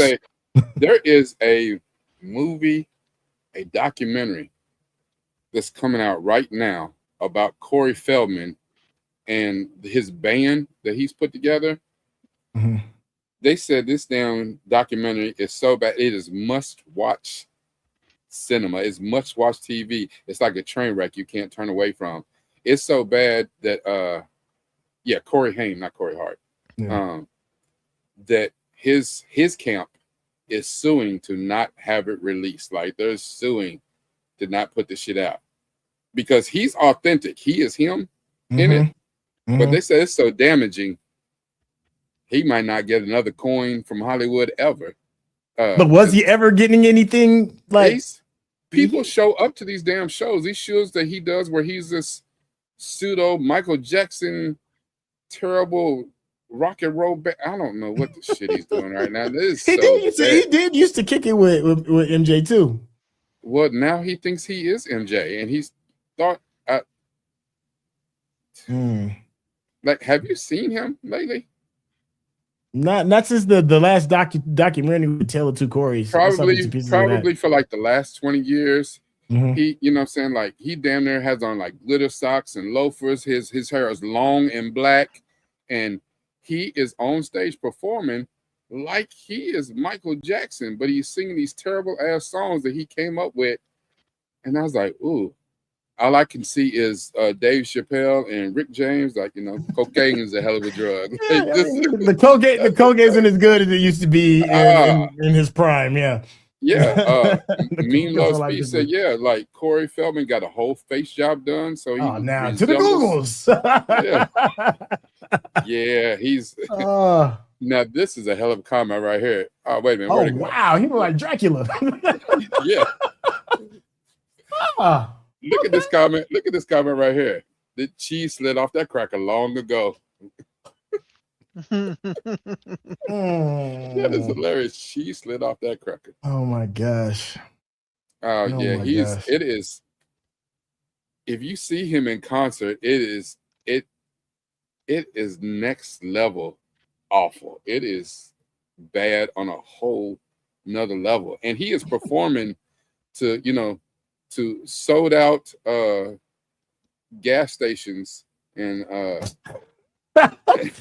in old deserted Blockbusters. Like dude, like he's a standing room only of a place that only holds 12.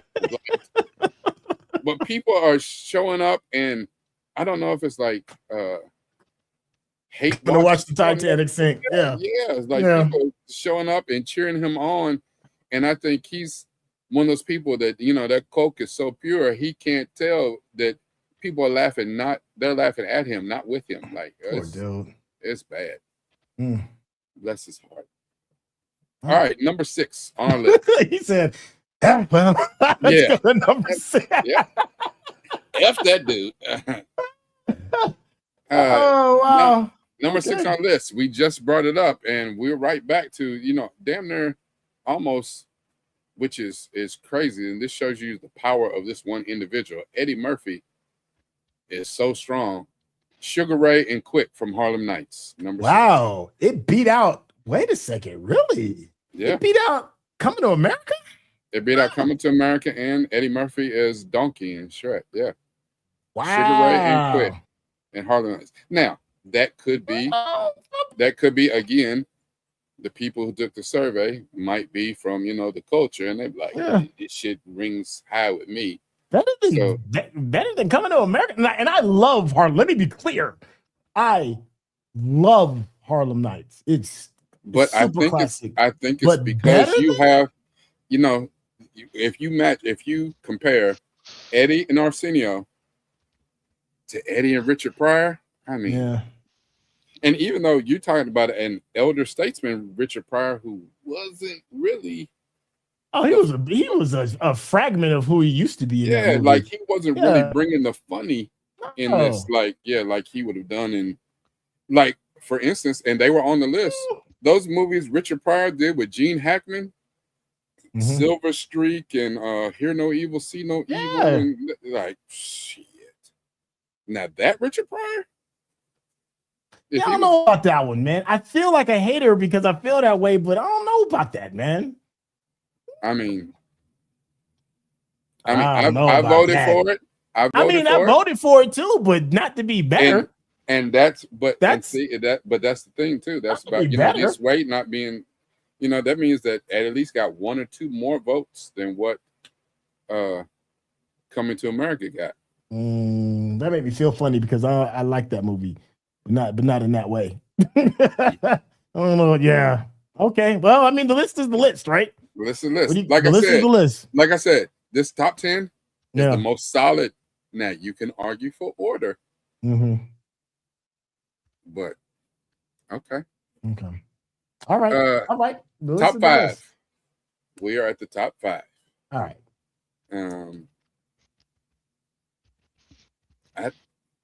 I think the top 5 order is damn near perfect. Okay. To me. Number 5, J and K from Men in Black. I'm not mad. Yeah. I'm not mad at that. Yeah. Top 5. Yeah, I understand why. I understand the why. Yeah. I mean, I personally think Coming to America, that duo was better and stronger than Men in Black, but I can understand the impact that Men in Black had. Like, it just reached way more people. Well, not only that though, like way more people. Coming to America was one movie. Yeah. It is the no, he didn't direct that. Because Eddie Murphy directed Harlem Nights. Yeah.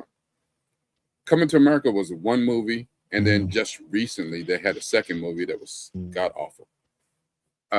However, J and K, they had 3 movies. Yeah. And they were way more seats. Huge. They were, like blockbuster movies. Well, the first 2. The first 2 were blockbuster movies. More people had a chance to get on this. And actually, when Coming to America came out, it was huge in the culture, but it wasn't a financial, like, it didn't kill the box office. No, I don't think it did. Well, certainly not as compared to Men in Black. It's not even close when compared to Men in Black. Just like Harlem Nights is as good as we think Harlem Nights is. Harlem Nights was a flop in the box office. Like, it bombed the box office, which I don't get it. You know what I'm saying? It's a cult status movie to us. But box office wise, it's damn near Pluto Nash. Yeah. And I don't understand that at all. So JK, I'm not mad. I understand it. I get that. Yeah, I get it. Will Smith got a chance to just be Will Smith, and you know what I'm saying, like, bring the funny and be irreverent, and where Tommy Lee Jones played the straight guy, and then but he even had some zingers in there. He had some good lines. Super dry humor. Yeah. It was The Odd Couple. Yep. Again, a classic, like, damn near buddy cop movie, and it worked. It worked for all the right reasons. And then, what's funny is they had some things in the movie that when they showed Michael Jackson as actually being an alien from another planet, and he said, why did he have his Men in Black suit? That shit made me howl. Like, I was like, damn it, that makes so much sense now. But, all right. I'm not mad. Now, Yeah, hold on. Let me say something real quick. Uh-huh. So this is what I'm gonna do. Because the top 5 is always a little bit controversial. I'm gonna make a vote. I'm gonna put a poll up. And we'll have a live restructuring. We'll see what this says, and then you all can vote on what you think should be the order. I think you'll only be able to vote for like. Let me get this thing started while you get it going. Okay, so that was number 5, J&K from Men in Black. Okay. Number 4 is actually the one that I thought was going to be number 1. Not that I wanted it to be number 1, but based on very early voting, this is the one that was looking to be number 1. So Jules and Vincent from Pulp Fiction.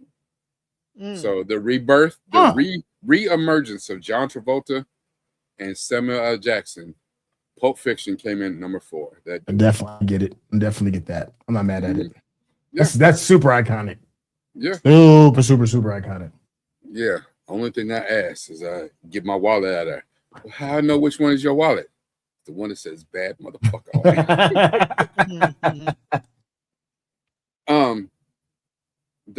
What did I read recently? I read something recently about Jules and Vern. I don't know. That speech that for I am the Lord. Yeah, that came from something else, and they changed it to make it fit for the movie. But that actually was that was something else. It wasn't actual scripture or something. It came from something else. Okay. And they changed it to fit. So, and they said Samuel L. Jackson did that on the set. Really? Yeah. I'm not. Yeah. How y'all feeling out there so far with Men in Black and Pulp Fiction being in the top 5? Just curious. Yeah. YouTube will only allow me to do 4, so we'll do the top 4.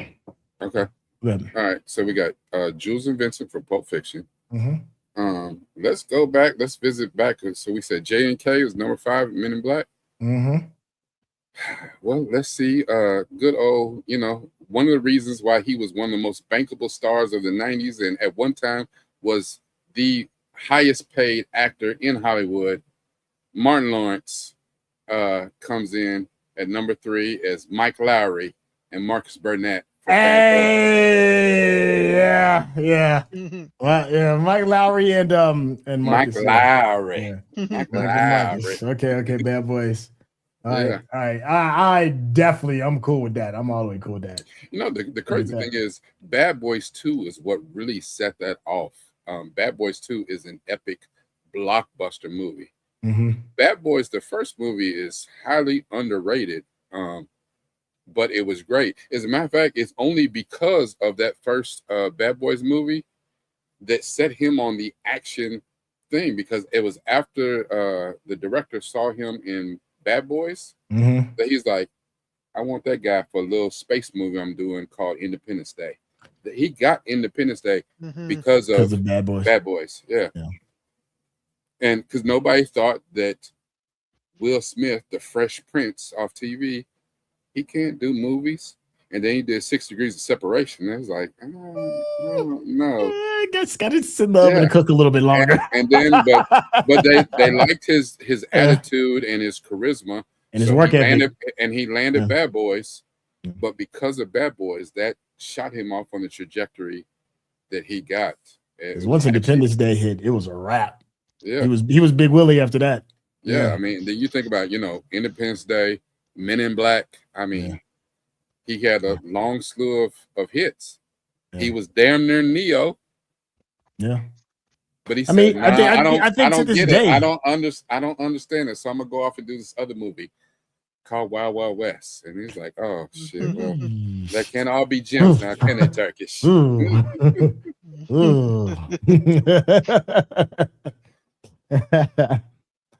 Yeah. What's funny? Me and my crew, we just got started watching Will Smith's Nat Geo project called Pole to Pole. Yeah, it's pretty good. If you have a really nice TV, if you got like one of them 4K, the OLED 4K joints, it's like the Are you quality flexing right now? Are you flexing right now? He's like if you know, if you do, I'm just saying if you do. Choice if you can afford it. I'm saying if you do, if you happen to have a really good TV, it's damn near on the same level of. You remember the very first time you watched Planet Earth? You remember that? Yeah, yes. And it's just like, holy shit, I need to get a better TV. It's like, it's like that. Like the quality is like out of this world, and Will is doing well. It's him trying to go to every continent in 100 days, and him what his experience is as he's trying to understand that happiness lies on the outskirts and the edges of the world, and you kind of follow him and stuff. It's only like 4 episodes out. I mean, I get it. He's gonna have to do a lot to make people forget that he slapped the shit out of Chris Rock on stage. Well, he talks about that too, and that's one of the things he's like trying to figure out because his life had changed so drastically after that. He's on the biggest night of his life, he damn crashed out and slapped shit out of a man on stage. Yeah, for talking about your wife who's sleeping around like there's a lot, but I'm saying it'll surprise you. It's like there's one where he goes into the jungle and it's hilarious. It is funny. Like Will Smith has got some of the best lines in it. Like Dominica's comment is killing me. Cynthia watching Will Smith on the pose was not on my big listen. Slow down. I see what you're trying to do, funny lady. Yeah. That's hilarious. I'll just shout out Big Willie. Damn it. Shout out Will Smith. It just keeps getting worse. It just pause. I'm gonna just shut up. Hey, don't see the damn show. It's on Nat Geo. Hey, yo. hey, slow down. You're doing a lot right now. Hold on. Damn it, my kids are watching. Pause, B. That's all I'm saying. It's a good show. Cuban B. Yes, Cuban B. Oh, shoot. So, okay. So, all right, that was number 3. Bad Boys is number 3. All right. All right. Now, it doesn't take a rocket scientist to figure out what's probably left. Okay. You just don't know which order they're in. Okay. But one of the most iconic and old cop duos, because they're definitely too old for this shit.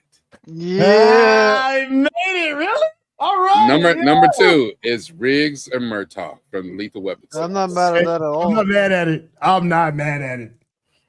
Listen, did y'all know, everybody out there? Did y'all know that that Quiet as Kept, even though we partners, we aces, everything, that Sintel is currently suing me right now.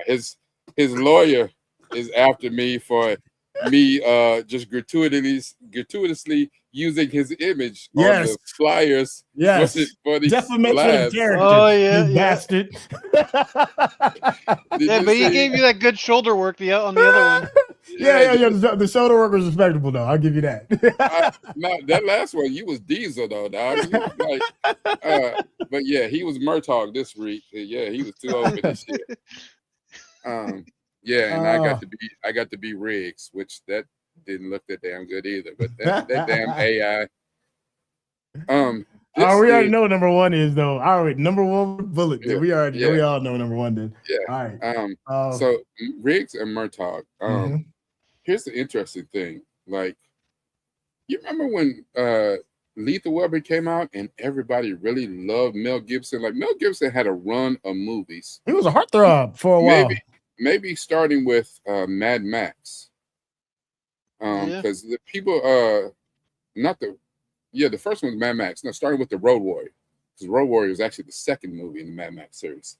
Starting with the Road Warrior, he had a run of movies that was undeniable. You know what I'm saying? From Braveheart, Lethal Weapon series. Like, he did a lot of movies where damn near he couldn't do no wrong. Couldn't miss. And then he got out here in the media and said some old ill shit, and they canceled the shit out of him back in the day. Yeah, he got pulled over, right? Is that what it was? He got pulled over, and the cops. Yeah, and it went into an anti-Semitic, anti-black rant. Like, all your inner Hulk Hogan just came out, didn't it, buddy? But man, say they so. Yeah, it was one of those things. It's like when we heard what he said, it was like, wait, Braveheart said that? I mean, Riggs said that. Like, was that before Passion of Christ or after?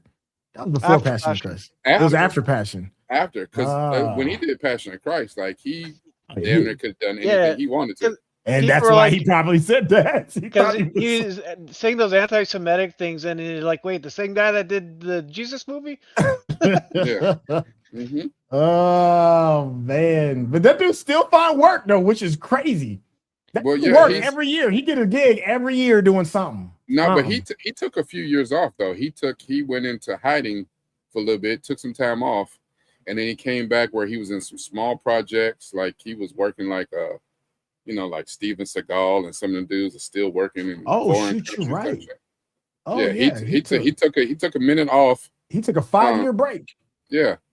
But then he came back and did some smaller projects and has worked his way back up to being damn near more mainstream now. Wow. I don't think he'll ever get to the heights that he was before. But no. Yeah. His superstardom days is a wrap. But he's still eating. I don't know, but here's the thing. Here's the thing though. In media, a lot of times memory is short.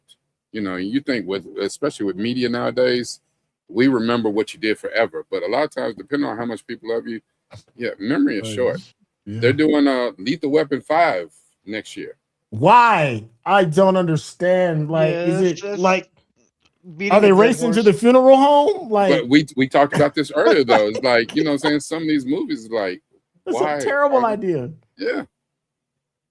And how are you gonna do a sequel to the Passion of the Christ? Okay, sure. All right. You got a sequel to the Passion coming out. I heard that, but I thought that was bullshit. Oh. Wow. That's a terrible idea. It's just like that's all that's going right now. Sequels. They're doing I think it's The Mummy 5, maybe. Why? Brandon Fraser is not that version anymore. Like, and they're bringing why would you do that? Brandon Fraser, Rachel Weisz, the dude that played Rachel Weisz's brother, they're all back. They bring back everybody. And Henry Cavill is the villain. Henry Cavill is probably cast in everything he is the new Keanu Reeves. Remember they used to cast Keanu in everything? I like Henry Cavill though, man. That's the thing. I do too. But I don't want him to do this though. It's like, come on, man. Can you just bring us Warhammer, please, and just be done with it? Like, come on, bring me Warhammer, bring me Voltron. Give me Voltron, bring me Warhammer. Like this, like, you don't need to do this. Cavill, you good, brother. Hold on. Right. This right here. The only thing lethal about another sequel would be the ability to wake up the next day. Every time you're gonna have to say cut because Danny Glover done fell asleep on set. Yeah. Like he ain't even gonna have to say he's too old for this shit because we all gonna say it for him. He's like, yeah, he's definitely too old for He's gonna be like, how am I alive for this shit? Somebody come get Mr. And I wonder if they bring it back because remember, didn't Chris Rock became his son-in-law in the movies? Yeah, I mean, I think I watched the first 3. I think because they made like 4 of them. I watched them all, but which one had the fourth after the first? But you do know that the most popular, the most profitable one of all of them was the 4th one. Well, that was the one with Jet Li, right? Jet Li, yep. Yeah. Wow. Okay, I do remember the 4th one. I'm lying. I do remember. Yeah, I like it. Yeah, and that's the one that Chris Rock was his son-in-law. Okay, Butters. That was his name. It's been so long since I've seen it. Yep, it was. That's what it was. Yeah, Detective Butters. Joe Pesci. Joe Pesci. Yeah, that's one of the few roles where he's not a gangster. It was this role in My Cousin Vinny. Yeah, My Cousin Vinny and Home Alone. Yeah, My Cousin Vinny. But he's so memorable in Lethal Weapon because he was like, okay. Joe Pesci 202. Yes. Yeah, it's like I don't. This is the whole geriatric crew. Like I don't. No. Yeah, I don't understand it. But here's the thing: they think they're going to trot this stuff out for people who are not familiar, and people who don't like what's going on. So they think, well, this was proven at one point, so people will come back to see if it still got the magic it used to have. Even though we know it doesn't. The answer is no.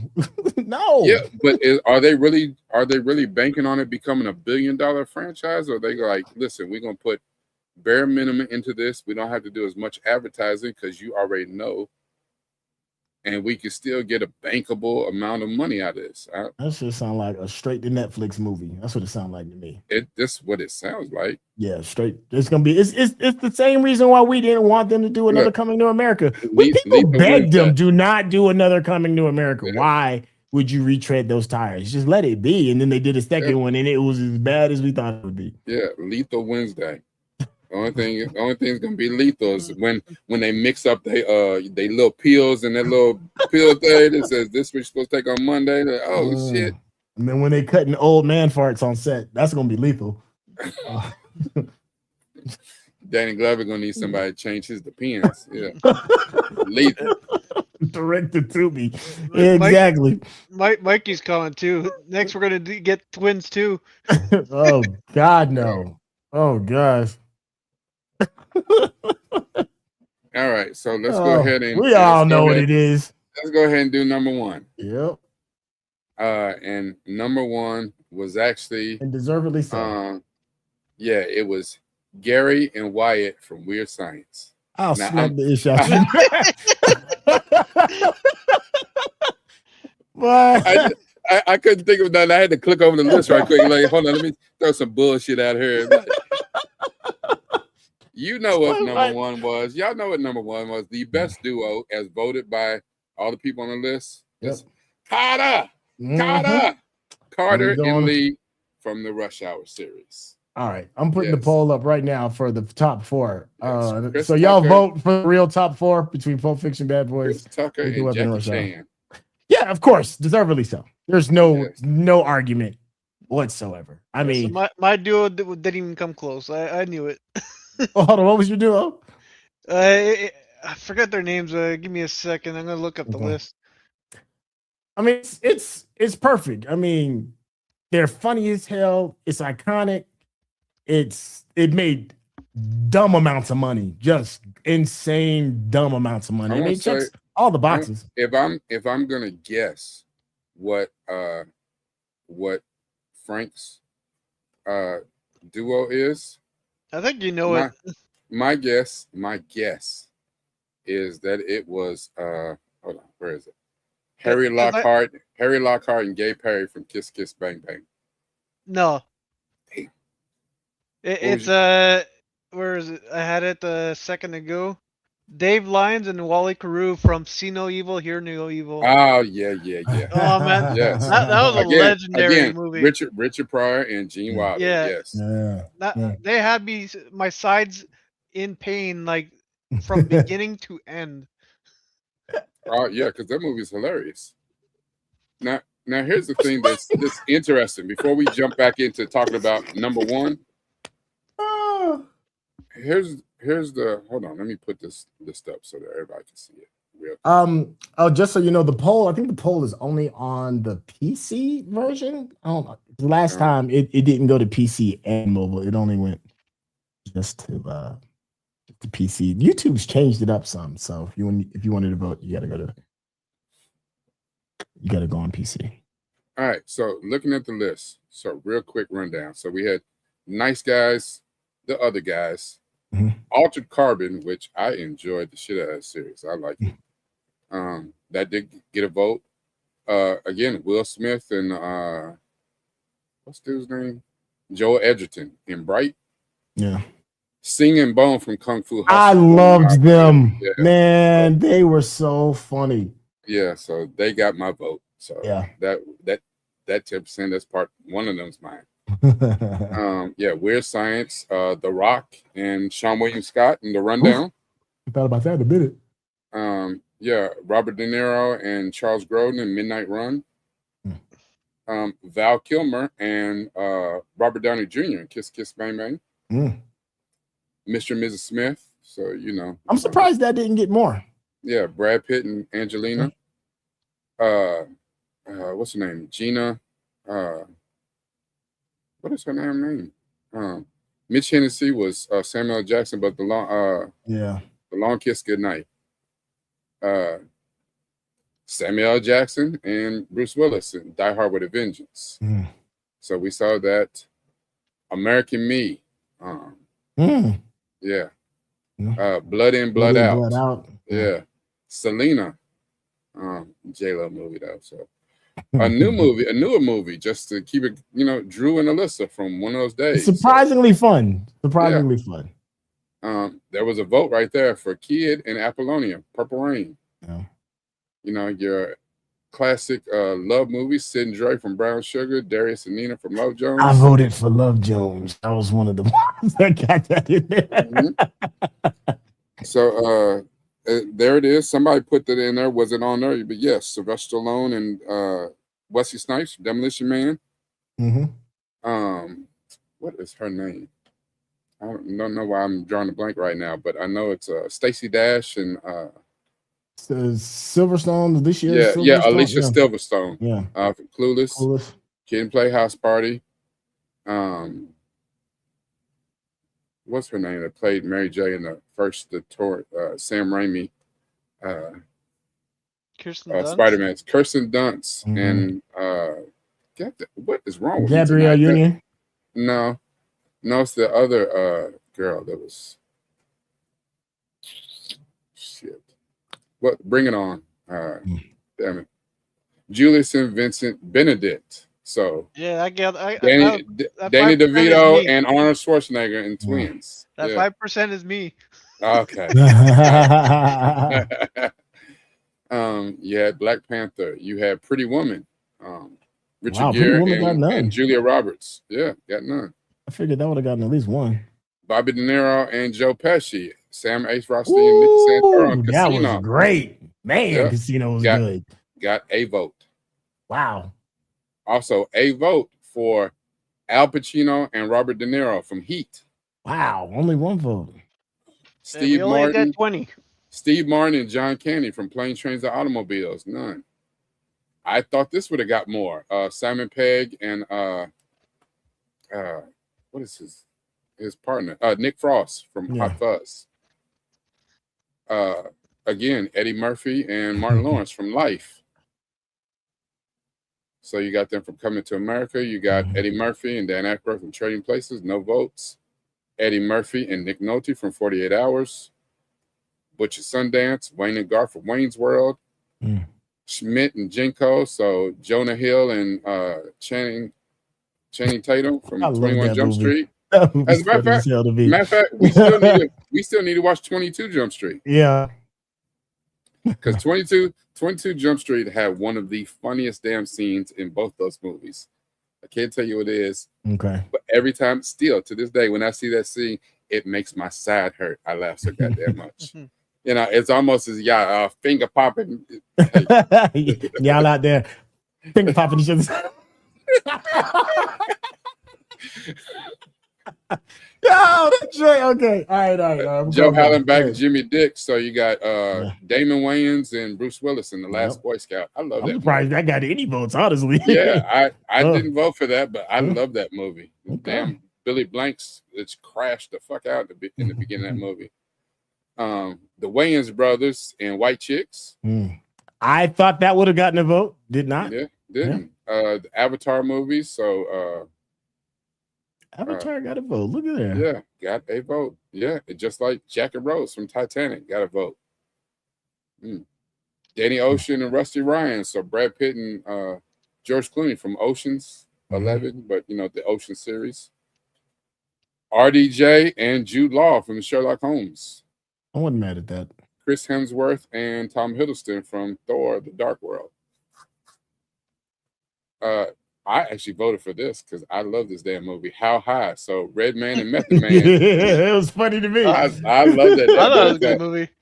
So I voted for that shit. Cheech and Chong, Up in Smoke, which I've actually never seen it. I've never either. I've never seen it. Jay and Silent Bob, Jay and Silent Bob Strikes Back. Like I said, they're doing another one. Nobody voted for Harold and Kumar, which actually was surprising to me. Yeah. Okay. Hobbs and Shaw, The Rock and Jason Statham. I mean, you know, and Black Superman. Like, come on now. Yeah. Yeah, but you have Dom Toretto right above Yeah, it. So Dominic I never Toretto stood and his Brian chance. O'Connor. So yeah, somebody voted for Harold and Maude. that was me. That was Okay, me. that's you That's know an what, old school classic, though. and that's why I put it on here because I just something tell me It's that an that is old a school classic. classic. That's one of the It most is classic good. duos. Yeah, It that and is like like the a Odd ride or Couple. die kind of duo. Yeah, Elphaba and Glinda from And Wicked. Galinda. Galinda. Yes, He got no votes. gotta throw That's your heart. wild. Yeah, none. Yeah, I only got 20. If I had 25, you might see a few of those. yeah. So Bad Boys. We did have some votes that just didn't make it into the top 20. So Trey and Ricky from Boys in the Hood, Cuba Gooding Jr. and what's his name? Morris Chestnut. Then Katie Kane and O-Dog. Yeah, so Tyron Turner and Lorenz Tate from Minister Society, which I love that movie. That is LA to its heart. Again, Back to the Future, Abbott and Costello, so Deep Cut. I voted for this. Is one of my personal favorites, the Talladega Nights, the Ballad of Ricky Bobby. I voted for it. But you put that evil on me, Ricky Bobby. But you stick that in your leg, Ricky Bobby. Yeah. And then the same bros, but from Step Brothers. Oh, yeah. I'm surprised this group didn't get more. Lloyd Christmas and Harry Dunn from Dumb and Dumber. Like, right? Yeah, I gave it a vote. Yeah. I don't know if I did or not. I can't remember because there's so much on here. Dave Lyons and Wally Carew from See No Ear, Hear No Evil. The Kid and Sheriff Bart from Blazing Saddles. Dukes of Hazzard. William Money and Ned Logan from Unforgiven. I didn't even vote for it. That's wild. Yep. Channing Tatum and Marlon Wayans from G.I. Joe Rise of Cobra got votes. Over Unforgiven? Damn. That's unforgivable. Yeah. Wow. Yeah. Stanley Yelnats and Hector Zeroni from Holes. Oh my god. And I love that movie. I've never seen it. Yeah, you should see that. That's a really good Shia LaBeouf movie. Aragorn and Legolas. Even though after the list came out, somebody said it should have been Legolas and Gimli. I agree. I actually agree too. Frodo Baggins and Samwise Gamgees, White Arbor Dark Holiday, Captain Kirk and Spock did not make the top 20. I voted for that. That's wild. It didn't make the top 20. Yeah. Barbie and Ken. Dave Bouchard and Martin Hewitt from Bone Cop, Bad Cop. Man, I should have voted on that one. I missed it. Yeah. Bonnie and Clyde, Bill and Ted from Bill and Ted's Excellent Adventure, and Thelma and Louise didn't get no votes. Thelma and Louise, no votes. And I tried to make sure that the women were represented. So there were several women. I never seen Thelma and Louise. Jake and Elwood, the Blues Brothers, didn't make the top 20. Maverick and Goose, Han and Chewie, Briggs and Murtaugh, Betty and Rita from Mulholland Drive, Romy and Michelle from Romy and Michelle's High School Reunion, Pulp Fiction, Shrek, Craig and Day had a couple of votes, but it couldn't mess with Craig and Smokey. Yeah. Lightning McQueen and Mater. Somebody actually voted for Turner and Hooch. I think that was me. Somebody voted for Starsky and Hutch. Okay, that one wasn't me, but Turner and Hooch, I think I did. Starsky and Hutch, dog. Like, and that's not the TV show, that's the movie. Like, when they're like Ben Stiller and Jack Burton and Wayne Shee from Big Trouble in Little China. I think I did vote for that. Carter and Lee from Rush Hour. Sidney Dean and Billy Hoyle, White Man Can't Jump. So there's your Woody Harrelson and Wesley Snipes. Veda and Thomas from My Girls. Deep cut right there. Wow. Yeah, I voted that one. Deep cut, yeah. CPO and R2D2. Woody and Buzz Lightyear. Woody and Buzz being that low was surprising. Did not make the top 20. Yeah, that was surprising. Seth and Evan, Tango and Cash. Surprisingly, nobody voted for Tango and Cash. Huh. Go figure. Tyler Durden and the narrator in Fight Club. And again, then J&K from Men in Black.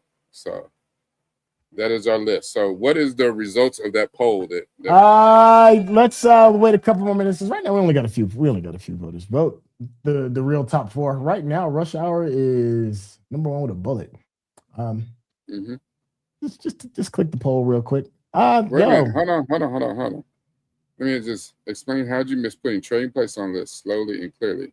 Or do I have to rinse some journals and have them dump open boxes of grits on your roof for the next 24 hours straight?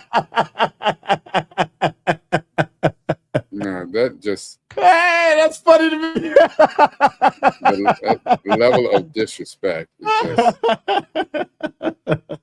And now, hold on. Now, here's what I'm going to say. Hold on. Just so we are clear. This isn't my list. Hold on. Right here on it. Billy Ray Valentine and Louis Winthorpe III trading places. Ding, right ding, here. ding, ding, ding, ding. Nobody voted for it. So wow. that ain't on me. And I'm gonna say I didn't vote for it because I ended up voting for Coming to America and I voted for Harlem Nights. And I think I voted for Life too. Yeah. And I love Trading Places, but it's just, again, shit, I only had 20 to vote, and I already hit it off with 3 Eddie Murphy movies. Shit, I was like, yeah. No, 4, because I voted for Shrek and Donkey, too. Yeah. So, I'm just saying, it was there. Bad, well, it was there. All right. What's up, bad, man? We hit the 2-hour mark. That's not bad. Oh, damn it. That is one I missed out. Ooh, wait. Mickey and Mallory? Yes. Yeah. I don't know if I voted for him, but Mickey and Mallory from Natural Born Killers and I forget his name in Alabama from True Romance. True Romance. Mm-hmm. Life is the strongest duo. Yeah. All right. Okay. All right. Hold on. All right. Oh, yeah. Let me grab this. Hey. Thank you, Trey Porter. Okay. Another Quentin Tarantino. So not quite Jules and Vincent from Pulp Fiction, but he said, for me, I would have put Rick Dalton and Cliff Booth from Once Upon a Time in Hollywood on the list. Brad and Leo on Movie Star-ish. Yeah. I cannot. I've heard about the movie. I've not seen it. I know you've seen it, Trey. But you've seen it, Centel. I've never seen it. Don't worry, it's on the list. No, when I heard about the Bruce Lee disrespect, I said, nope, I'm out. Okay. I heard about the Bruce Lee disrespect, and nope, not going to. Yeah, it's pretty bad. It's pretty bad. Yeah, not going to do it. Yeah, that's great. Trey Porter, let me ask you real quick. Were you satisfied with the top 5? And if not, what would you have put on there in to make the top 5? The top 5 were Rush Hour, Lethal Weapon, Bad Boys, Pulp Fiction, and Men in Black. Curious. And according to the vote, yeah, Rush Hour is still number 1 with a bullet, with Bad Boys behind it as number 2. Followed by Pulp Fiction, and then trailing would be Lethal Weapon so far. Okay. This is a good one. And I've never seen the movie. That's why. Denzel Washington, Don Cheadle. Oh, you haven't seen Devil in a Blue Dress? Oh, I've never seen it either. No. Devil in a Blue Dress. Oh, I think it's probably one of my favorite Don Cheadle performances, actually. I've heard that. Yeah, I think you'd like it, Rakai. I really do. I think you'd really like it. Yeah, I've heard it was. I've heard that as good as Denzel in that movie, that Don Cheadle steals every scene. Oh yeah, he steals every scene. Logan and Deadpool. It's like a period piece, isn't it? Like, yeah, I mean, it takes place during like the 60s. Yeah. Like a 7:45. Not a caper, but a detective kind of joint. Mm-hmm. Mouse is one of my favorite characters ever. Yeah, I mean, it's nuts. Yeah, I've heard that, but I never watched it. So. I think that was the performance that got him Hotel Rwanda. Oh, really? Right. Yeah. Okay. I love Hotel Rwanda. I've seen that. That shit is great. I think. Nope. And actually just wow, your name is something else. Officer Stank Ass. 86 was Officer Stank Ass. Yeah. Now, and I said that I usually don't do that's funny. I usually don't do too much animated, but I did put some like Lightning McQueen and Mater, Shrek and Donkey. Who else? There were a few animated ones in here of Woody and Buzz Lightyear. Yeah, because they are some of the most iconic duos, regardless of live action or animated. So that's why they're in here. Now, of course, with animation, I could have went way deep and put a lot more in here. Yeah. And maybe animation should have its own thing or whatever. But I did put a few animated in here just because when you start thinking about duos, they're some of the most iconic ever. So. That's interesting. That could have been interesting. Aladdin Genie. Yeah. Yeah, that could be interesting. I think that this is probably your best list that you've made. Okay. Well, thank you. Yeah, I was like, I don't have enough votes. That was my problem. Yeah, I didn't have enough either. I was like, man, I need more votes. And I had to really think hard about like what's gonna get. I'm sorry, that damn Mark is funny. That name reminds me of the guy talking about how bad the women's prison spelled.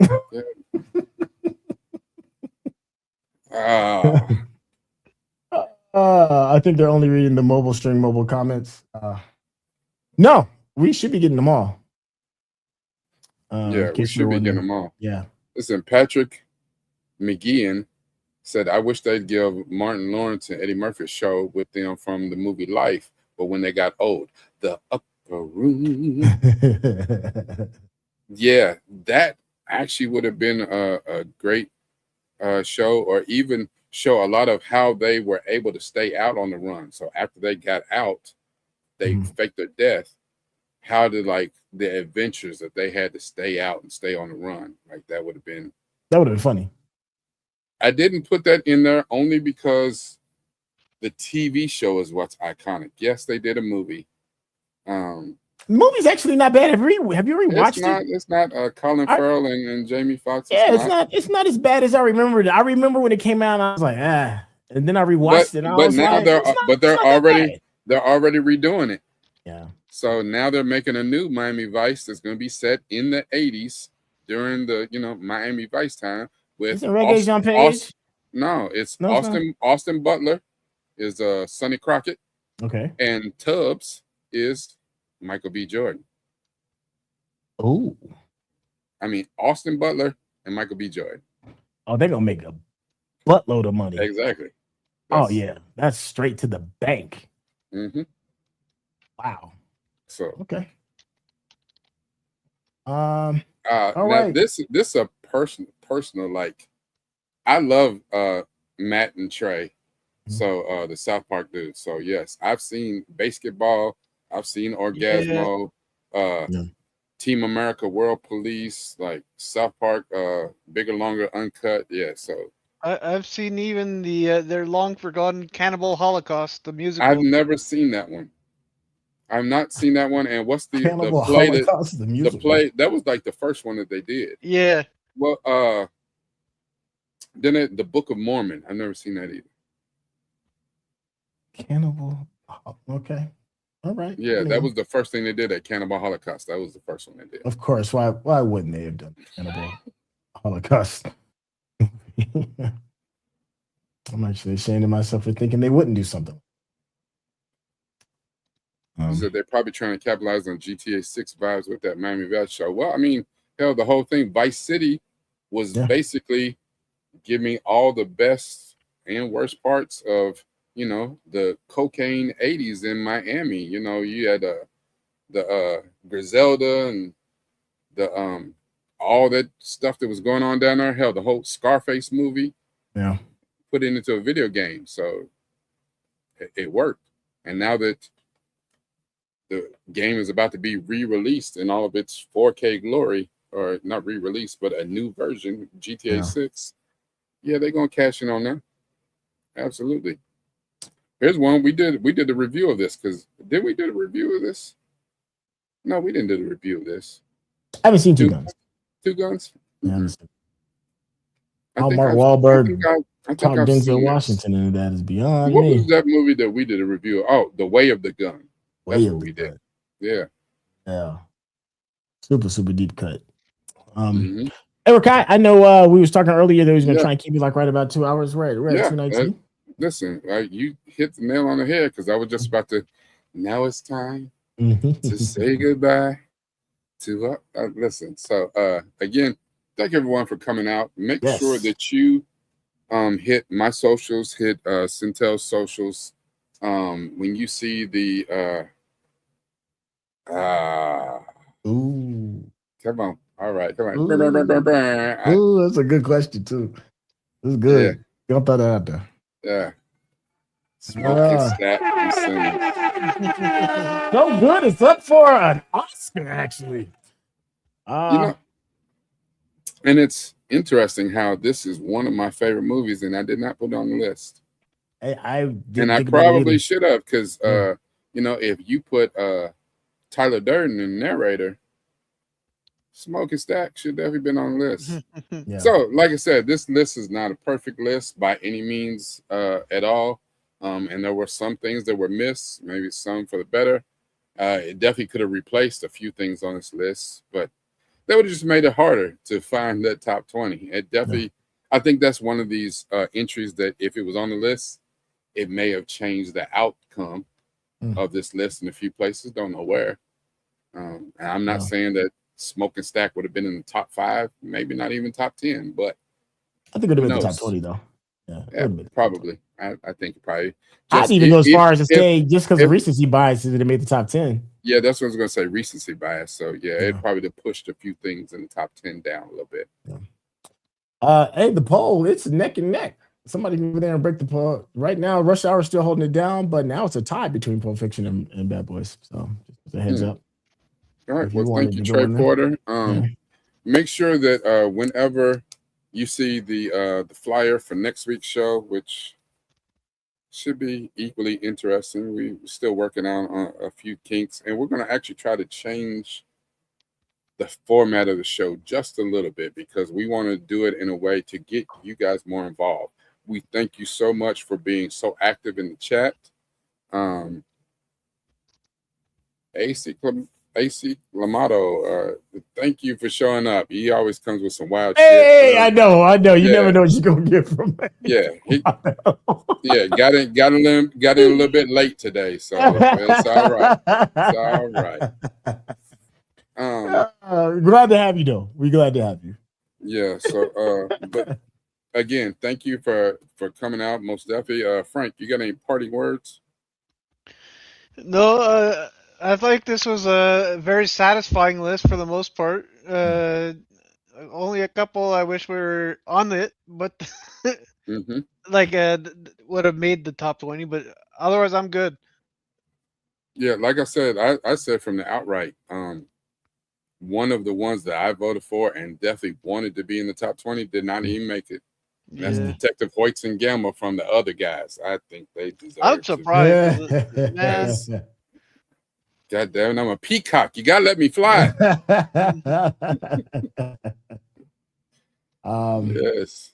Yes. We will get in your Prius again. It will happen. Dirty Mike and the boys. All right. Centel, any parting words, sir? For my Bridgerton fans, we got the next episode coming out tomorrow. For our Peaky Blinder fans, just remember it's Tuesdays and Thursdays. It's only Tuesdays and Thursdays. We only drop 2 a week. Let's see. Maybe we kind of got a month. Yeah, Sunny's always Monday, Wednesday, Friday. And we kind of have a couple of projects that hopefully we'll be able to knock down the next couple of days. It's a laundry list. You should see the what's coming out list. It's really long. So we got a ton of It's crazy. But yeah, make sure you go and see our reactions to Wonder Man. Yes. If you have not checked out our reactions to Starfleet Academy, check that out. Starfleet Academy is getting absolutely brutalized, hammered in comments. But I really think you should see our reactions to it because I don't know if it's as I don't think it's at all as bad as what they say. That's the I don't like my woke stuff crowd. Yeah. But said just do Sunday every day. LOL, Bridgerton. Yo, Bridgerton is a guilty pleasure. I love that damn show. Yeah. But we just did a reaction to. I forget if it's already up. We just did a reaction to a movie, Jason Momoa and Dave Bautista, The Wrecking Crew. Y'all need to see that was funny. Yeah, you need to see that. On Monday.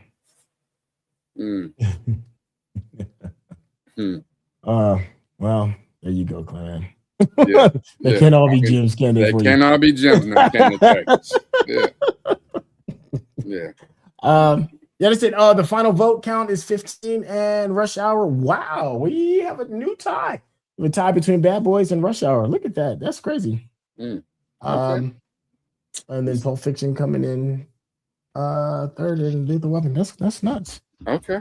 All right. Well, you never know how things are going to shake out. So, like I said, and hopefully all the people who show up in the chat and show up and watch with us over this amount of time, hopefully we'll see y'all in the poll. You get to take a chance to do the survey when it comes out next week. So I